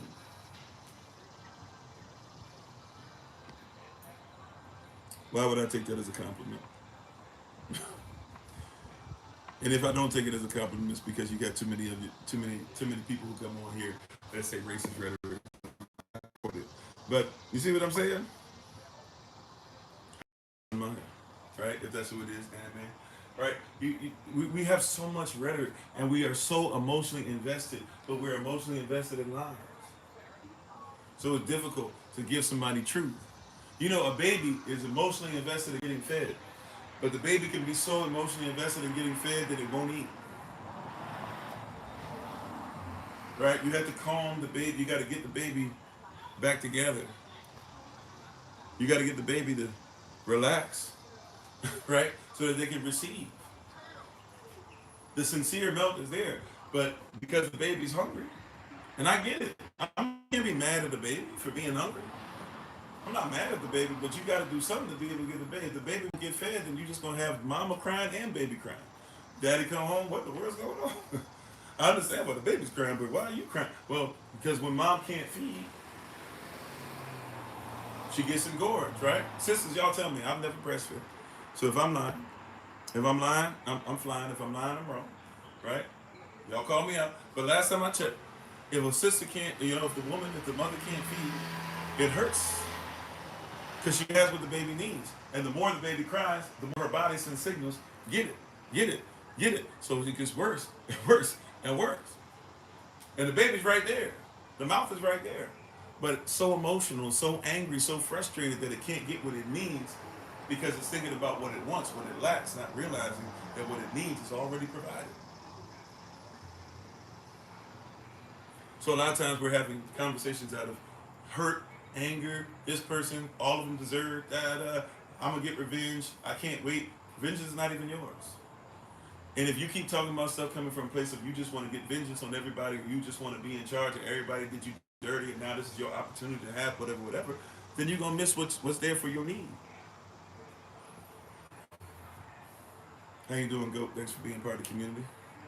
Right? You're gonna miss what you need. The Bible doesn't say He's gonna supply all your wants. Want means lack. So why would He support? Right? He's not gonna supply your lack. Right? Somebody said that doesn't make sense. If I'm lacking, why wouldn't He supply it? Well, lack. If I have lack, why would I give you more lack? Right? If you have nothing, I'm not gonna give you nothing. 0 times 0 is 0. Right? However, if you need, He supplies all your needs according to His what? His riches and glory. It's hashtag find, like you're looking for something, FIND, Kofi, my name, KOFI. Right? So He's going to supply your what? Your needs, not your wants, not your lack. If Yahavah is my shepherd, I have no lack. If I lack, then He can't be shepherded. Does that make sense? Right? If I'm lacking, and the Bible says I shall not lack, I shall not want, right? I'm not sitting now, somebody goes, oh, see, well then, you're saying that's prosperity. You got to have money, you got to have blah, blah. I'm not saying that you can't have money. I'm not saying that, but I'm also not saying you have to have a bunch of money. You hear what I'm saying, right? I am in a position right now where some would say, and I believe this anyways, the Bible says we think we are poor, but really we are rich. That being said, I am in a position, right, in life where, as far as the world is concerned, I wouldn't pop up on anybody's radar as far as financial wealth or, Forbes list or anything like that. Not close. However, all my needs are supplied to the point to where if somebody were to come around me, you might think that I'm doing, a lot better than what the world says that I am. Right? I'm not attached to the world. So my responsibility as a Levite is literally to do what I do now all day, every day. Right? Teaching, preaching, sacrificing, giving offerings, making sure that persons can go to school, making sure that our children are taught, loving my wife, which is before all this stuff, loving my wife and putting her first, loving my children, right? Loving my SOC family, loving my spiritual children, connecting with persons, praying, seeking the throne. Like this is what a Levite does. A Levite's not supposed to have a 9 to 5. Whereas the Bible says we're not supposed to work in the field. Right? So a Levite's not even supposed to work in the field. I'm not even supposed. My whole responsibility, no matter what I get, and I'm talking about I did this when I was homeless. I did this when I started doing better. I did it when I ended up homeless again. I've done it now that I've been married to the greatest woman that ever walked the face of this planet. I've done it as a father to Solomon. I've done it when they've taken down. That's why we have so many different things on so many different channels, because literally they were taking our stuff down. That's why it's hard to find this. Right? It used to be that we were getting the numbers, more numbers than everybody else. Right? If you peep game, if you look up hashtag Find Kofi around the world, not just on 1, 2 platforms. I'm talking about if you look for us around the world, you'll discover that we've reached hundreds, or we've reached millions easily, like tens of millions, and we've reached as far as minutes watched in our stuff, it's like hundreds of millions. Right? I mean, we're doing very well as far as producing the kingdom and showing it. There's a lot of persons who I find out and they're talking about apps I don't even know exist, and somehow, somewhere we're on there, right? Persons, and I don't even care. Persons are just taking our stuff, putting it on there, and trying to make money off of it. Hey, if that help you, it'll help you. I'm more worried about the word. Right? Why? Because Yah supplies all my needs. And one of the things that happens in this system is that you've been so inundated and so with foolishness, and you're so fearful of losing what the world has for you that you forget that the promotion doesn't come from the east, the north, the west, the south, the United States Corporation, the London Corporation, the United Kingdom Corporation. It doesn't come from the state. It doesn't come. The promotion doesn't come from your job. It doesn't come from Amazon. It doesn't come from your side hustle. It doesn't come from your personal business. Promotion comes from above. And when you recognize that, you stop focusing on so much stuff, and it becomes easier for you to say, "Yeah, if your will is that we're supposed to do the holy days, then I'm here." Right? If that's what got me to where I am, is obedience. I'm not saying I can't tell somebody some of the business ends. I'm not saying I don't have persons you can go to and listen to and be like, hey, this person will help you with your LLC or your trust. But I'm not saying that I don't know any of those things, even though I'm not as knowledgeable as some, because that's not my area of expertise per se. Like I can teach basics on them to get you started. We have classes to get you started, and then from there you need to find some real gurus. That being said, and all that. My responsibility when I talk about sovereignty is to try to get you freed up so that you're private. When you got see, watch this. Some of you think privacy means your paperwork, and it can, and it should to a certain degree. But privacy ain't just about your paperwork. Privacy is about privacy, right? If it's public, according to law, public means you belong to the government or to the beast. Private means that you are separated. Now, it doesn't necessarily mean automatically, therefore, you're with the Most High. But it means that you are now separate enough to focus on things without the beast getting in your business. That's why we talk about sovereignty, right? And a true sovereign understands that they must follow the law. They must know legalese, because if they do something unlawful, a true sovereign knows that breaking the law is akin, right, is the same, actually, to letting down the Most High. Right? So when you hear persons use all this terminology and all these different things or whatever, a lot of persons are not even aware. A lot of persons don't care about etymology. Like I said, for somebody to say no, a lot of persons don't even know what the word no, K-N-O-W, or canal, or cano, depending on if you're talking about the Latin or the Visigothic language. A lot of persons don't even know what that means. They don't know that it means to be intimate and also to identify. If I'm not intimate enough with you to identify you, then I don't know you. And if you're talking about scripturally, to know somebody is to what? To lay down with them, to have sex, to become one. Which is why the Bible doesn't talk about a whole bunch of persons knowing anybody outside of Yahavah. And if you know somebody, it means that you what? That you lay down with them, that you got married to them with the hopes of what? Of having fruit produce further seed. All right? We're not intimate. We have not implemented kingdom. We have not gotten away from worldly behavior or worldly thought, right? The wicked system. We're not private of it. So this is why it's difficult for us to even get into the holy days. You see how I've tried my best to keep dragging the holy days into this conversation, because it's a burden sometimes, because it's hard, it's difficult. We have so many arguments against this, where everybody's trying to argue from a Christian perspective, even if we're calling it something different. Many persons are calling themselves different things, but they're still walking through a very iron mixed with clay perspective.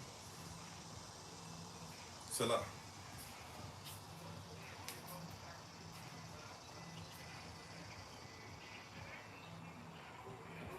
Right? So it's very difficult to have this conversation. This series is going to be difficult to press through, to push through. But we're going to keep pushing. We got to keep going through October the 5th. It's going to be difficult. I know it. Right? But it's difficult. Because a lot of persons are coming from a perspective. They're still stuck on Christianity, right? Mixed with you're a lot of you are still on Christianity mixed with with iron mixed with clay. Right? A lot of persons are dealing with the Jewish mixed with law and saying that both follow the law when both can't, if one is Talmudic and one is Torah. Right? We just showed you earlier. We already showed you how they're not the same. They're not the same. But you mix and match to the point to where in your mind it becomes the same. It's difficult. You got to be ready for it. This is an extension of what we do every day. I'm here to tell you, these holy days, they must be kept. But when you keep them, you realize the need for them once you do them. Right? I'm telling you, if you prayerfully you join us or join anybody, but we're doing holy days both virtually and physically, in different places physically, and we'll be on virtually on Feast of Trumpets, September 22nd. We'll be on October 1st for the Day of Atonement, in Georgia, and we'll be in another place in Georgia for the Feast of Tabernacles. So we'll be traveling down and headed down, hopefully right after this today, we'll be headed down the road, right? But in all those things that are going on, I'm just trying to tell you and show you it's going to be difficult, because in order to keep these holy days, keep means to guard. And I'm telling you, like, a lot of persons haven't even taken the first step in just trying to make sure you do one. But when you do Feast of Trumpets, and you see, and you see what's going on, you hear the trumpet blow, you hear Israel shout, you get the word of Yah. Really, to be honest, the main thing we're supposed to do is just get together and feast. But the trumpet is supposed to remind us to look up towards when the trumpet's going to sound later on. So that the same way that the walls of Jericho fell down and we just simply were able to go into what was ours already, when the fires roll back like a scroll and heaven comes down to meet earth, we'll be able to simply walk through the pearly gate, through past those names, right, of the nations as who we are. Right? When you get to the Day of Atonement, you'll learn more about the sacrifice of Christ than you ever had. Right? When you get to the Feast of Tabernacles and have a chance for 8 days straight to be with your brethren, and to be outside, and to be intense, and to make sure we might even, who knows, I don't know if we have enough time this year, but we might even try to build a tent, you know, while being intense, try to build a tent in the way that they did before.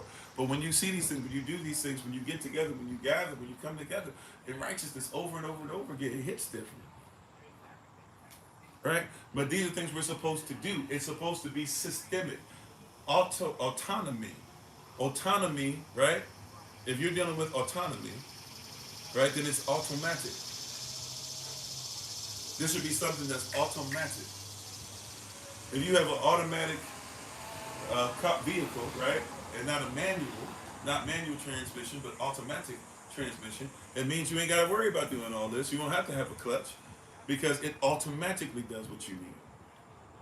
Religiously, even, because religion just literally means what you repetitively do as a legion. So when the legion goes outside and lives together, you'll realize real quick, wait a minute, we can sustain ourselves outside.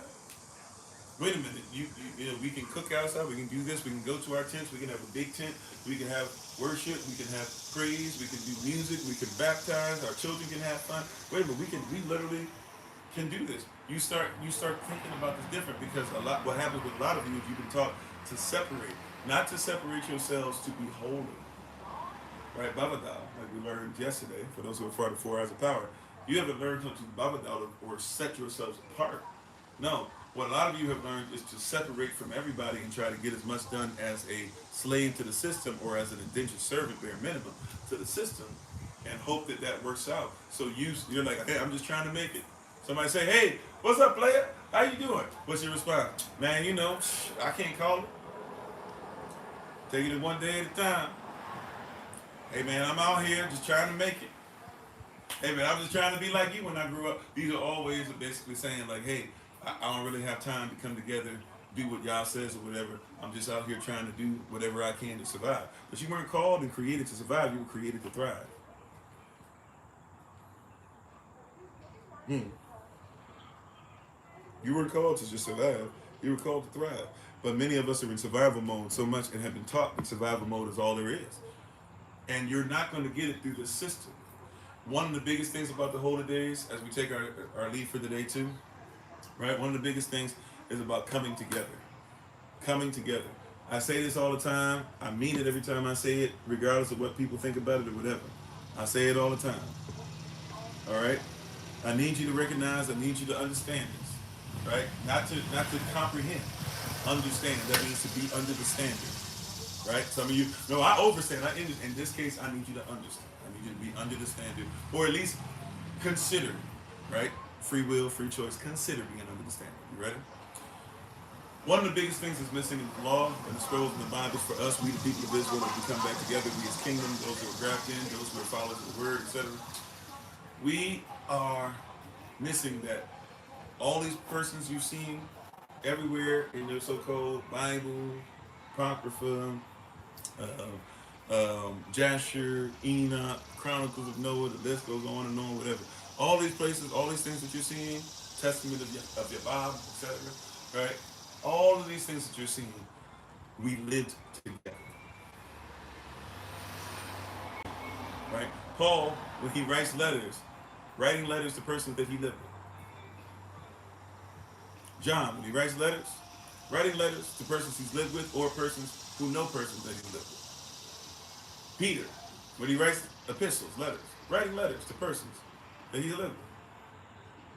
Moses, right? Deuteronomy is literally the second law. It's him repeating all the stuff that the Most High said to them, right? As their parents have been dying off, and as the new generation has been coming up, him reminding the next generation coming up, before they themselves have to get circumcised again, right? If you know about when they go into Canaan and Joshua and all them, but before they go, and the walls of Jericho coming down in Joshua chapter 6, Joshua chapter 5, they have to be circumcised again because they're going into the land of Canaan, but they haven't been circumcised like their fathers were. So so all the fathers, all the warriors of old have passed on. Now these are the new warriors. He says, before I give you certain stuff in Canaan, you got to follow the law. Circumcision represents those following the law. So we were together. All this stuff is together. We were together with Moses.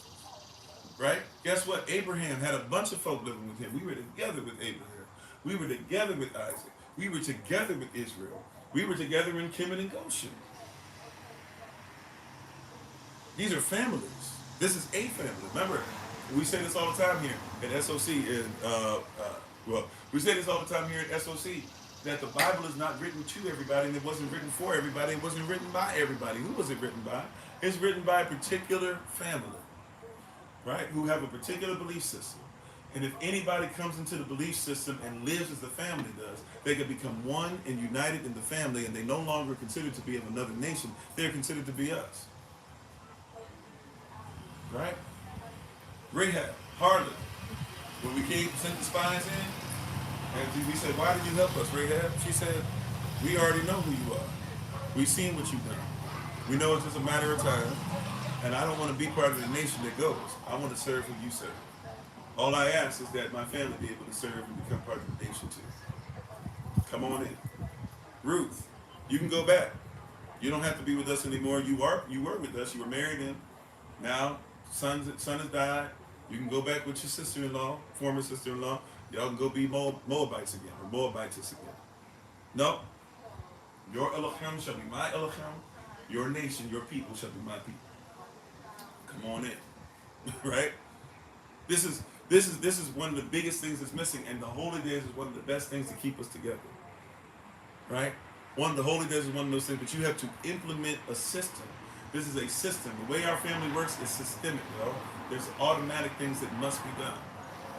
I don't care what platform you're on. If you're Israel, you're Israel. If you're kingdom, you're kingdom. There's certain things that you should just be. Right? Brother Jermaine has made these great shirts. Just an example. Not saying this is the only shirt you can wear. I'm just saying this is what we're going to be wearing for our Feast of Tabernacles. Right? And by the way, you can get them from him at Jermaine. Sorry, I'm about to do it wrong again. Germ Johnson Insurance. Right? You can get Germ Johnson Insurance. That's J-E-R-M, not G-E-R-M. Germ is Jermaine. Germ, J-E-R-M. Johnson, J-O-H-N-S-O-N. Insurance, I-N-S-U-R-A-N-C-E. Germ Johnson Insurance at gmail.com. Copy one, copy a couple. He has some t-shirts. He has them in long sleeve. He has them in hoodies. All right? But you see these? You see this right here? Right? Even this, it has the tassels. And by the way, this is the way they look. Right? This one glows in the dark. The orange one glows in the dark. Right? That's the front. That's the back. So this one glows in the dark. The other one, not so much. They obviously come in different sizes too. So you can get them in your size, brothers and sisters and children. Right? And they got what I was saying, all that to say you even see on the bottom. Right? The tassels. The tassels, and the tassels also have blue. Right? They have blue on them. There's a way of looking at them, right? Even looking at the tassels. There's certain things that you wear, right? There's certain things that you're going to see. There's certain things that you're going to have at all times, right? And here's and once again, here's the logo. Very great looking logo, Ransom Designs. I'm sorry, I know it's coming up backwards. It is what it is today, right? But you know, these are the things that there's certain things that pop up. There's certain things that we should look for. You don't have to, by the way, lawfully have long hair. But if you see somebody with long hair, it shouldn't be too much of a stretch for us to wonder, maybe they're Israelite. Maybe they're Hebrew Israelite. Maybe because of the way their hair looks and their beard is, you know, they would say in the world is unkempt, or whatever the word is. But we know that certain persons don't put a razor. So if they don't put a razor, we know there's only one of a couple things more than likely you probably do. Right? If somebody is telling the truth, somebody's telling the truth. When somebody doesn't tell the truth, that's when we should have issues. Somebody's preaching truth, or somebody's going towards the same thing, which once again is the kingdom coming together. The kingdom is great. The kingdom is greater. Right? Yahavah is greater than all the nonsense and foolishness and all the stuff that we fighting against. Right? That's why even to the point of where, like I said, I showed those who came for 4 hours of power and those who were part of Q&A, We went into some of the stuff even as far as language and why do we say the sounds and where did we get from and why can you, and here are some things that you can look up for yourself to see who's not saying what right and all this. But at the end of the day, if you say Yahuwah and I say Yahavah, all right, watch this. If you say Yahuwah but you hit your wife and somebody else says Yahweh, it doesn't hit their wife, I'm probably going to acknowledge the person that says Yahweh more. Even if you tell them the truth, I'm probably going to have to go to under that person because they can be trusted. You know, if you can't be faithful to your husband, but you say Yahweh, and somebody else is faithful to theirs, and they say Yahavah, probably gonna listen to the person that says Yahavah, right? If you are somebody who says Jehovah, and somebody and you're somebody who is very mean spirited to the point where nobody can hear you, right? But then there's somebody else who says Yahavah, I'm probably gonna listen to the person. I'm sorry. If you're somebody who says Jehovah and you're very nice, but you're somebody else who says Yahavah and you're very mean spirited, they're probably gonna listen to the person who says Jehovah. I probably would too. You know what I'm saying? Right? Like I'm just saying, there's a whole bunch of stuff out here where persons are coming from all this. Yeah, that's why I say it could be one of a few things, right? Somebody might say Rastafari, somebody might be looking for Israel, etc. Right? And even the Rastafari, even though they're going a different path with the whole thinking that Christ has come back in the person of Selassie, right? They're going the wrong path, but obviously they are Israelite as far as blood, right, and DNA. But I'm just saying, all these different things that are going on, right? I'm not going to be the person to argue because yes, it is about us coming together. The Holy Days is about us coming together, and it's weird. And all this argument and conversation and yelling and back and forth and who's live you should be on and who's this. At the end of the day, it's interesting that, hey, for the Holy Days, can we put that aside and can we just worship together? Isn't that what happened when Moses was sent back to Kemet? Before he was sent back and saying, let my people go completely, the first request was, let my people go 60 miles journey, that they might be able to worship me for a couple of weeks because they don't know how to worship. See, if we ever get to that point, a lot of this stuff starts to go away anyways. If you start to realize that not just color don't matter as much, but even some of the dialect arguments y'all having, right? There's some that we have to have as far as, yes, law is law, word is word, Yah's will is Yah's will. But some of y'all ain't even willing to take baby steps. And at least every once in a while, on the holy days, like, can there be ceasefire? Right? The holy days ain't even about us. I mean, it is kind of sort of, but it's really about what? Us coming back to Yah. Can there be a ceasefire at least on the holy days? Right? Can we at least get to September 22nd or whatever day? Because I know some people are going to argue the position of the moon, blah, blah, whatever. I'm not even tripping off that. Right? If it's holy day season, we know all of us basically about to go back to back to back. So if we about to, well, I know that's not physically possible, but you get it. We about to go 1, 2, 3 with these holy days. And all the season, could there be a ceasefire? Could it be about him? If somebody's speaking on the holy days, I'm not going to stop every single thing they do and type in every 15 seconds and tell them why they're wrong about this and wrong about this and wrong about this and wrong about this and wrong about this. I listen to other persons. I do. As much as y'all probably don't think I do, I try my best. I'm busy. I try my best every once in a while. You know, I get sent quite a bit of stuff.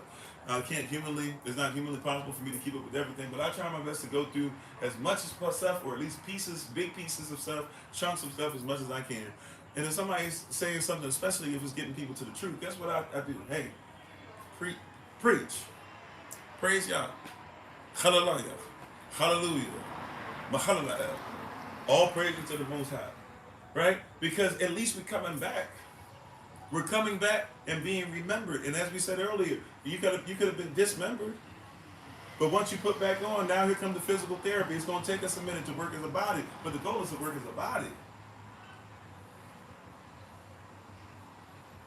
Right?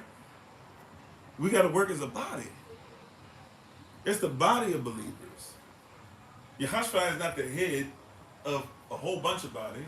This is not the Satan where there's a whole bunch of heads at the top. No. This is one head at the top, and we are part of the same body. And if SOC happen to be the big toe or the big toenail on the body, then we're going to be the best big toenail that we can. All we ask is that whoever's feeding us give us the nutrients so that we can get whatever we need, but we're going to be a great big toenail. And when you paint us, we're going to make you proud, mama. Right?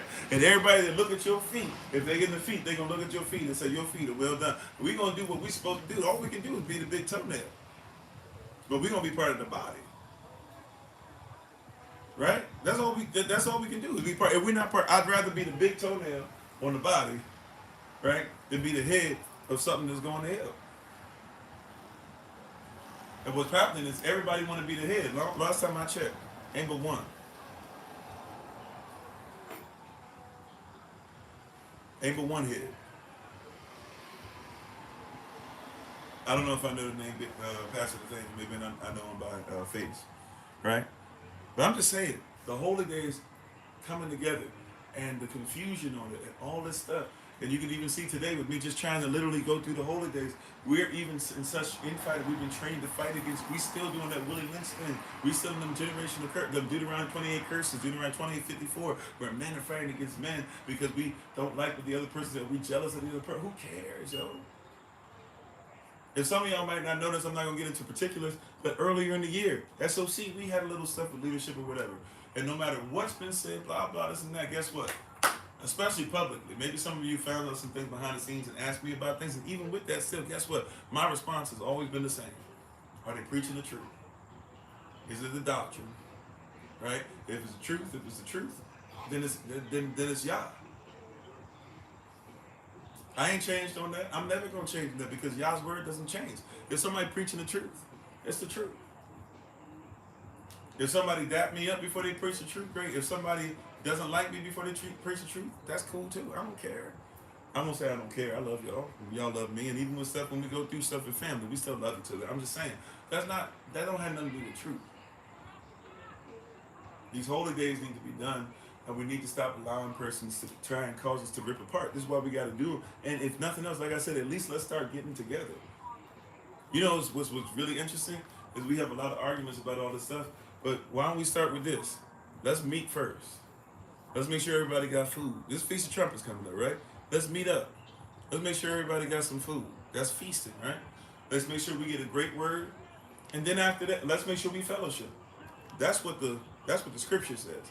After that, let's sit down and have actual conversation and dialogue. It ain't got to be arguing or fussing or yelling at each other. Let's sit down and have actual dialogue. Let's just actually talk about it. Why do you believe that? Where do you get that from? You don't like the way I say that? Why? Okay, can you show me why I shouldn't say that? And even still at the end of it, we might disagree. At the end of it, let's still not just shake hands. Let's hug each other. Thank you so much for coming. Do what Paul said. Give somebody that Elohim kiss on the cheek, so to speak. I love you, bro. Love you, sis. Can't wait to see you next time. Then you would at least develop family. That's love. That's love. I'm not talking about like. I'm talking about love. I say this all the time. You ain't got to like me. If you watching Baby, it's 11:11. You ain't got to like me, but you better love me. That's scripture. I don't have to like you. I better love you. Matter of fact, I don't have to like myself. Sometimes I don't like what I'm doing or what I'm going through or where I'm at, but I still love me because I'm commanded to. I take care of myself.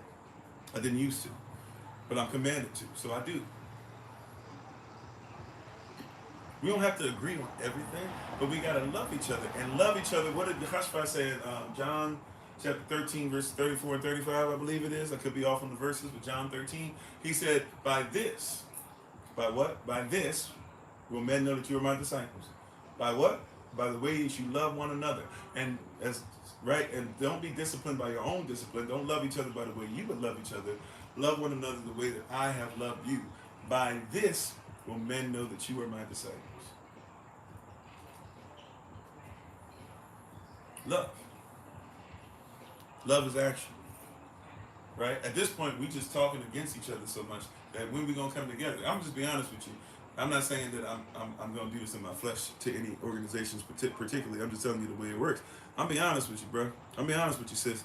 Somebody talk trash about me over and over and over and over and over and over and over and over and over again, and then tell me come and fellowship with them. It's difficult. I'm not saying for SOC. I'm just saying let's say I had no knowledge of the word, right? I used to be this guy. And I was trying my best to have conversations and even knew what they were talking about and even agreed with them. But they would hear pastor in the title, which was just basically the English version of the word chelet, which means assembler, but they didn't know that.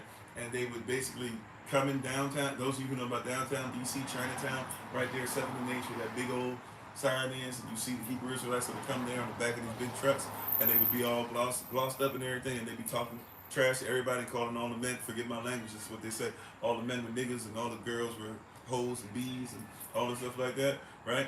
And I would come through every day, and it was hard. Because I knew some of what they were saying was true, but it was difficult to listen to because everybody's an H, everybody's a B, everybody's an N-word, everybody's a C-word.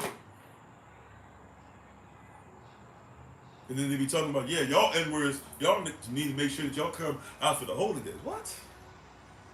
No, bro, I can't even do it. It hurts me to be around you. Right? We're not getting anywhere with that. I'm not saying that you shouldn't stand on the street corner, but to call everybody all this stuff and then expect them, that's not love. That's not honey. That's not honey to the taste, and then let it be bitter. Let it start dealing with the stomach. Let it start dealing with the blood, bitter to the stomach. It's got to be sweet to the taste. It's going to be sweet to the taste for those that have ear to hear. I get that. But I'm just saying, y'all out here just throwing out all types of foolishness. I still got love for y'all, but I can't love you when you start going outside the law. You're not supposed to be cursing your brethren, and then at the same time telling you, now that you made them feel so bad and so cursed, that now you're going to try and browbeat them into the word. That's not right. It's not righteous. These holy days are powerful because if we ever could just get to a point of I've said this before. Could you imagine one day, right? We came together last year. We did the Memorial, or this year we did the Memorial Day meetup. And it wasn't as many as we thought would be there. You know, we weren't in the 50s, but we still had like a nice little 20 at times, 20 of us, 20 to 30 of us sometimes, walking around. That was beautiful, right? Could you imagine we come anywhere, don't gotta be DC, but anywhere, right? For holy days or anything that we do, we show up, right? We've done, you know, the holy days stuff. We had Passover this year. We've had Passover many years. We've done all the holy days before, meeting up in different places. I'm just saying, could you imagine wherever we go, and all of a sudden, we show up, and let's say we showed up to the same place. We showed up to DC, but it was 500. All believing in the same thing, wearing the same thing, speaking the same language, right? Obeying the same law. And even if somebody slipped up and said Yahweh instead of Yahavah, they were still our brother, they were still our sister. Could you imagine 5,000, right? 1,000 of them children just running around, playing with each other, speaking the name of Yah. Could you imagine that turns into 50,000 and persons begin to marry into the truth, and we have generations, and we have land, and we make sure that we're taking care of each other? That's what Yah tells us to do in all these places, is to come together. If we ever get that part of the holy day together, it's gonna be curtains, right? They're gonna be curtains for all this foolishness. If we ever get to the point to where that's more important, see, that's what it was talking about, by the way. When mercy, right? Mercy is more important than offering. Right? More important than what if you can give all you want to the Most High, but you can't extend mercy, then expect that when you go before the Most High, mercy should not be extended. Right? Luke chapter 6, verse 38, last thing for today. Luke chapter 6, verse 38, where it says, give and it shall be given unto thee. Elohim's measure, pressed down, shaken together, and running over, shall men give into your bosom. For with the same measure that you meet, shall it not be given unto thee? Shall it be given unto thee, excuse me. Luke chapter 6, verse 37 tells us that that's talking about if you judge, however you judge somebody, be prepared to be judged the same way. Right? However you condemn somebody, be prepared to be condemned for the same thing. And then however you don't forgive, be prepared to not be forgiven. Whatever you give, those three categories, it shall be given unto thee. Elohim's measure. Let the ruler, the ruler on the ruler is the way you measure. Let the ruler, he gonna measure it out. He's the measurement. And when you don't do it the way he said, when he measure it out, it's gonna be pressed down, shaken together, and running over. And he gonna use men, a whole bunch of persons. That's plural. He gonna use a whole bunch of persons around you, right? To give unto thee. For with the same measure that you gave out, the way that you measured it on your level, he gonna measure it on his level. It's gonna be given unto thee. So if we ever get to the holy days and say, you know what, it's more important to love each other and to love Yah's will and to do the holy days rather than argue about who's. And by the way, I'm not saying there can't be any arguments because truth needs to be the standard. But if we can't love each other enough to set aside our petty differences to make sure that we love God's law,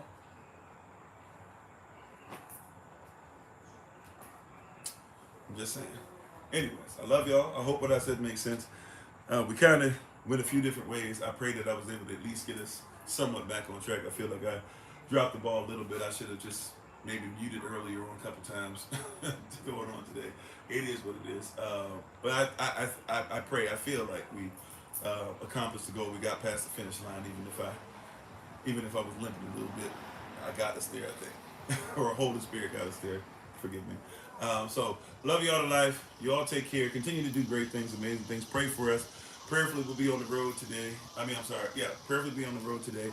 Headed down. We got to start getting ready and traveling for all the holy days coming up. And we'll pretty much just be traveling for the most part until October 13th. Prayerfully, by then I'll be able to at least take a week off, maybe two.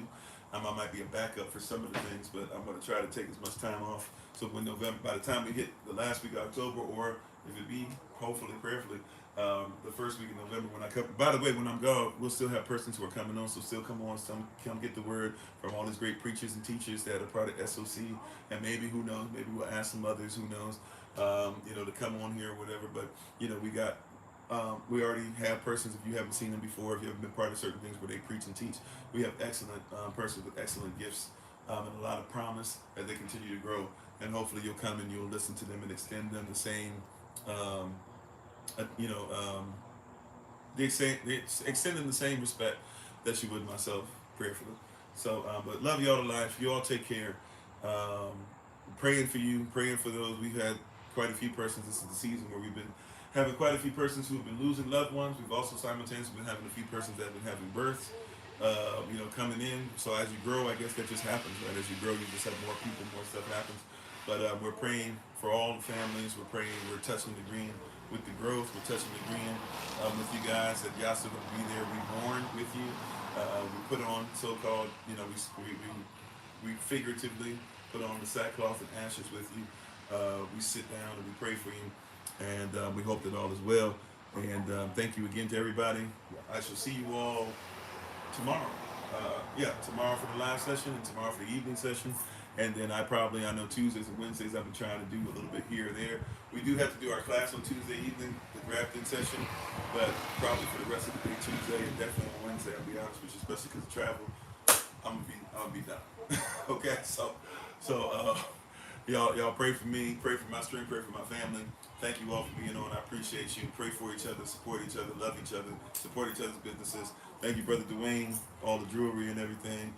This is actually from Sister Beverly, Sister Barbara, Sister Beverly. We had the shirts from Brother Jermaine. We have the bracelets and items and stuff made by Sister Greta. I keep on going. We have sorry, babe, excuse me, my wife. We have Bloom and Flourish for persons who are looking for tinctures and natural healing. We got SOC University for persons who want to take classes. We have Patreon if you'd like to support there. We did the 4 Hours of Power yesterday, so if you'd like to go through that, go through some people characters and go through Genesis chapter 1, verses 1 through 4 in a manner that you've probably never gone through before. I'd love to introduce you to that. I'm still working on finishing up the book that's based off of, to where it's going to kind of be like a concordance. I'm trying to just do like the first 5 chapters, and slowly but surely I'm going to add on that, so I can't promise I'll ever do like the whole Bible, because that's literally a lifetime's work, and I'm kind of, but I'm kind of gearing up to at least get Genesis done. Maybe we'll do Exodus, Leviticus, Numbers, Deuteronomy at some point in the next few years or whatever, and we'll let that sit for a bit and see what y'all does. But thank you all for being supportive. Thank you for learning and growing. Thank you. If this is your first time being with us and some of the stuff I'm saying doesn't necessarily make sense yet, that's okay. Or if you just disagree with it, that's all right as well. We still appreciate you. We appreciate your heart. We appreciate your love. And we are excited about what Yahavah is doing and how he's pushing us. So those who are in Houston, we'll see you guys in September pretty soon.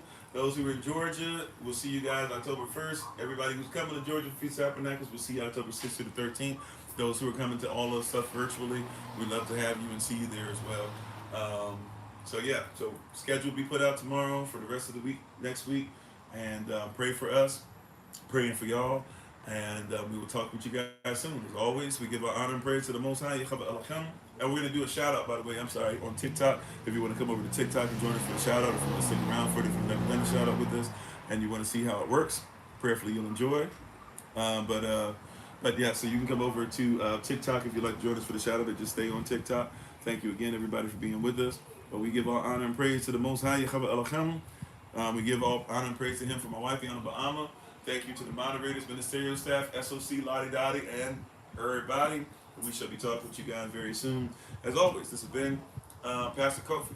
I am Pastor of Servants of Christ, where we are always changing lives one mind at a time, but being the voice of the voiceless and speaking the unspoken. And until I have the great privilege, opportunity, and responsibility of being in front of you all again, please remember, as always, Yahavah, that you are loved, you are necessary, you are majestic, you're fearfully and wonderfully made, and you, which is all of us working together, will be the reason why people who are in the system no longer have to be of it.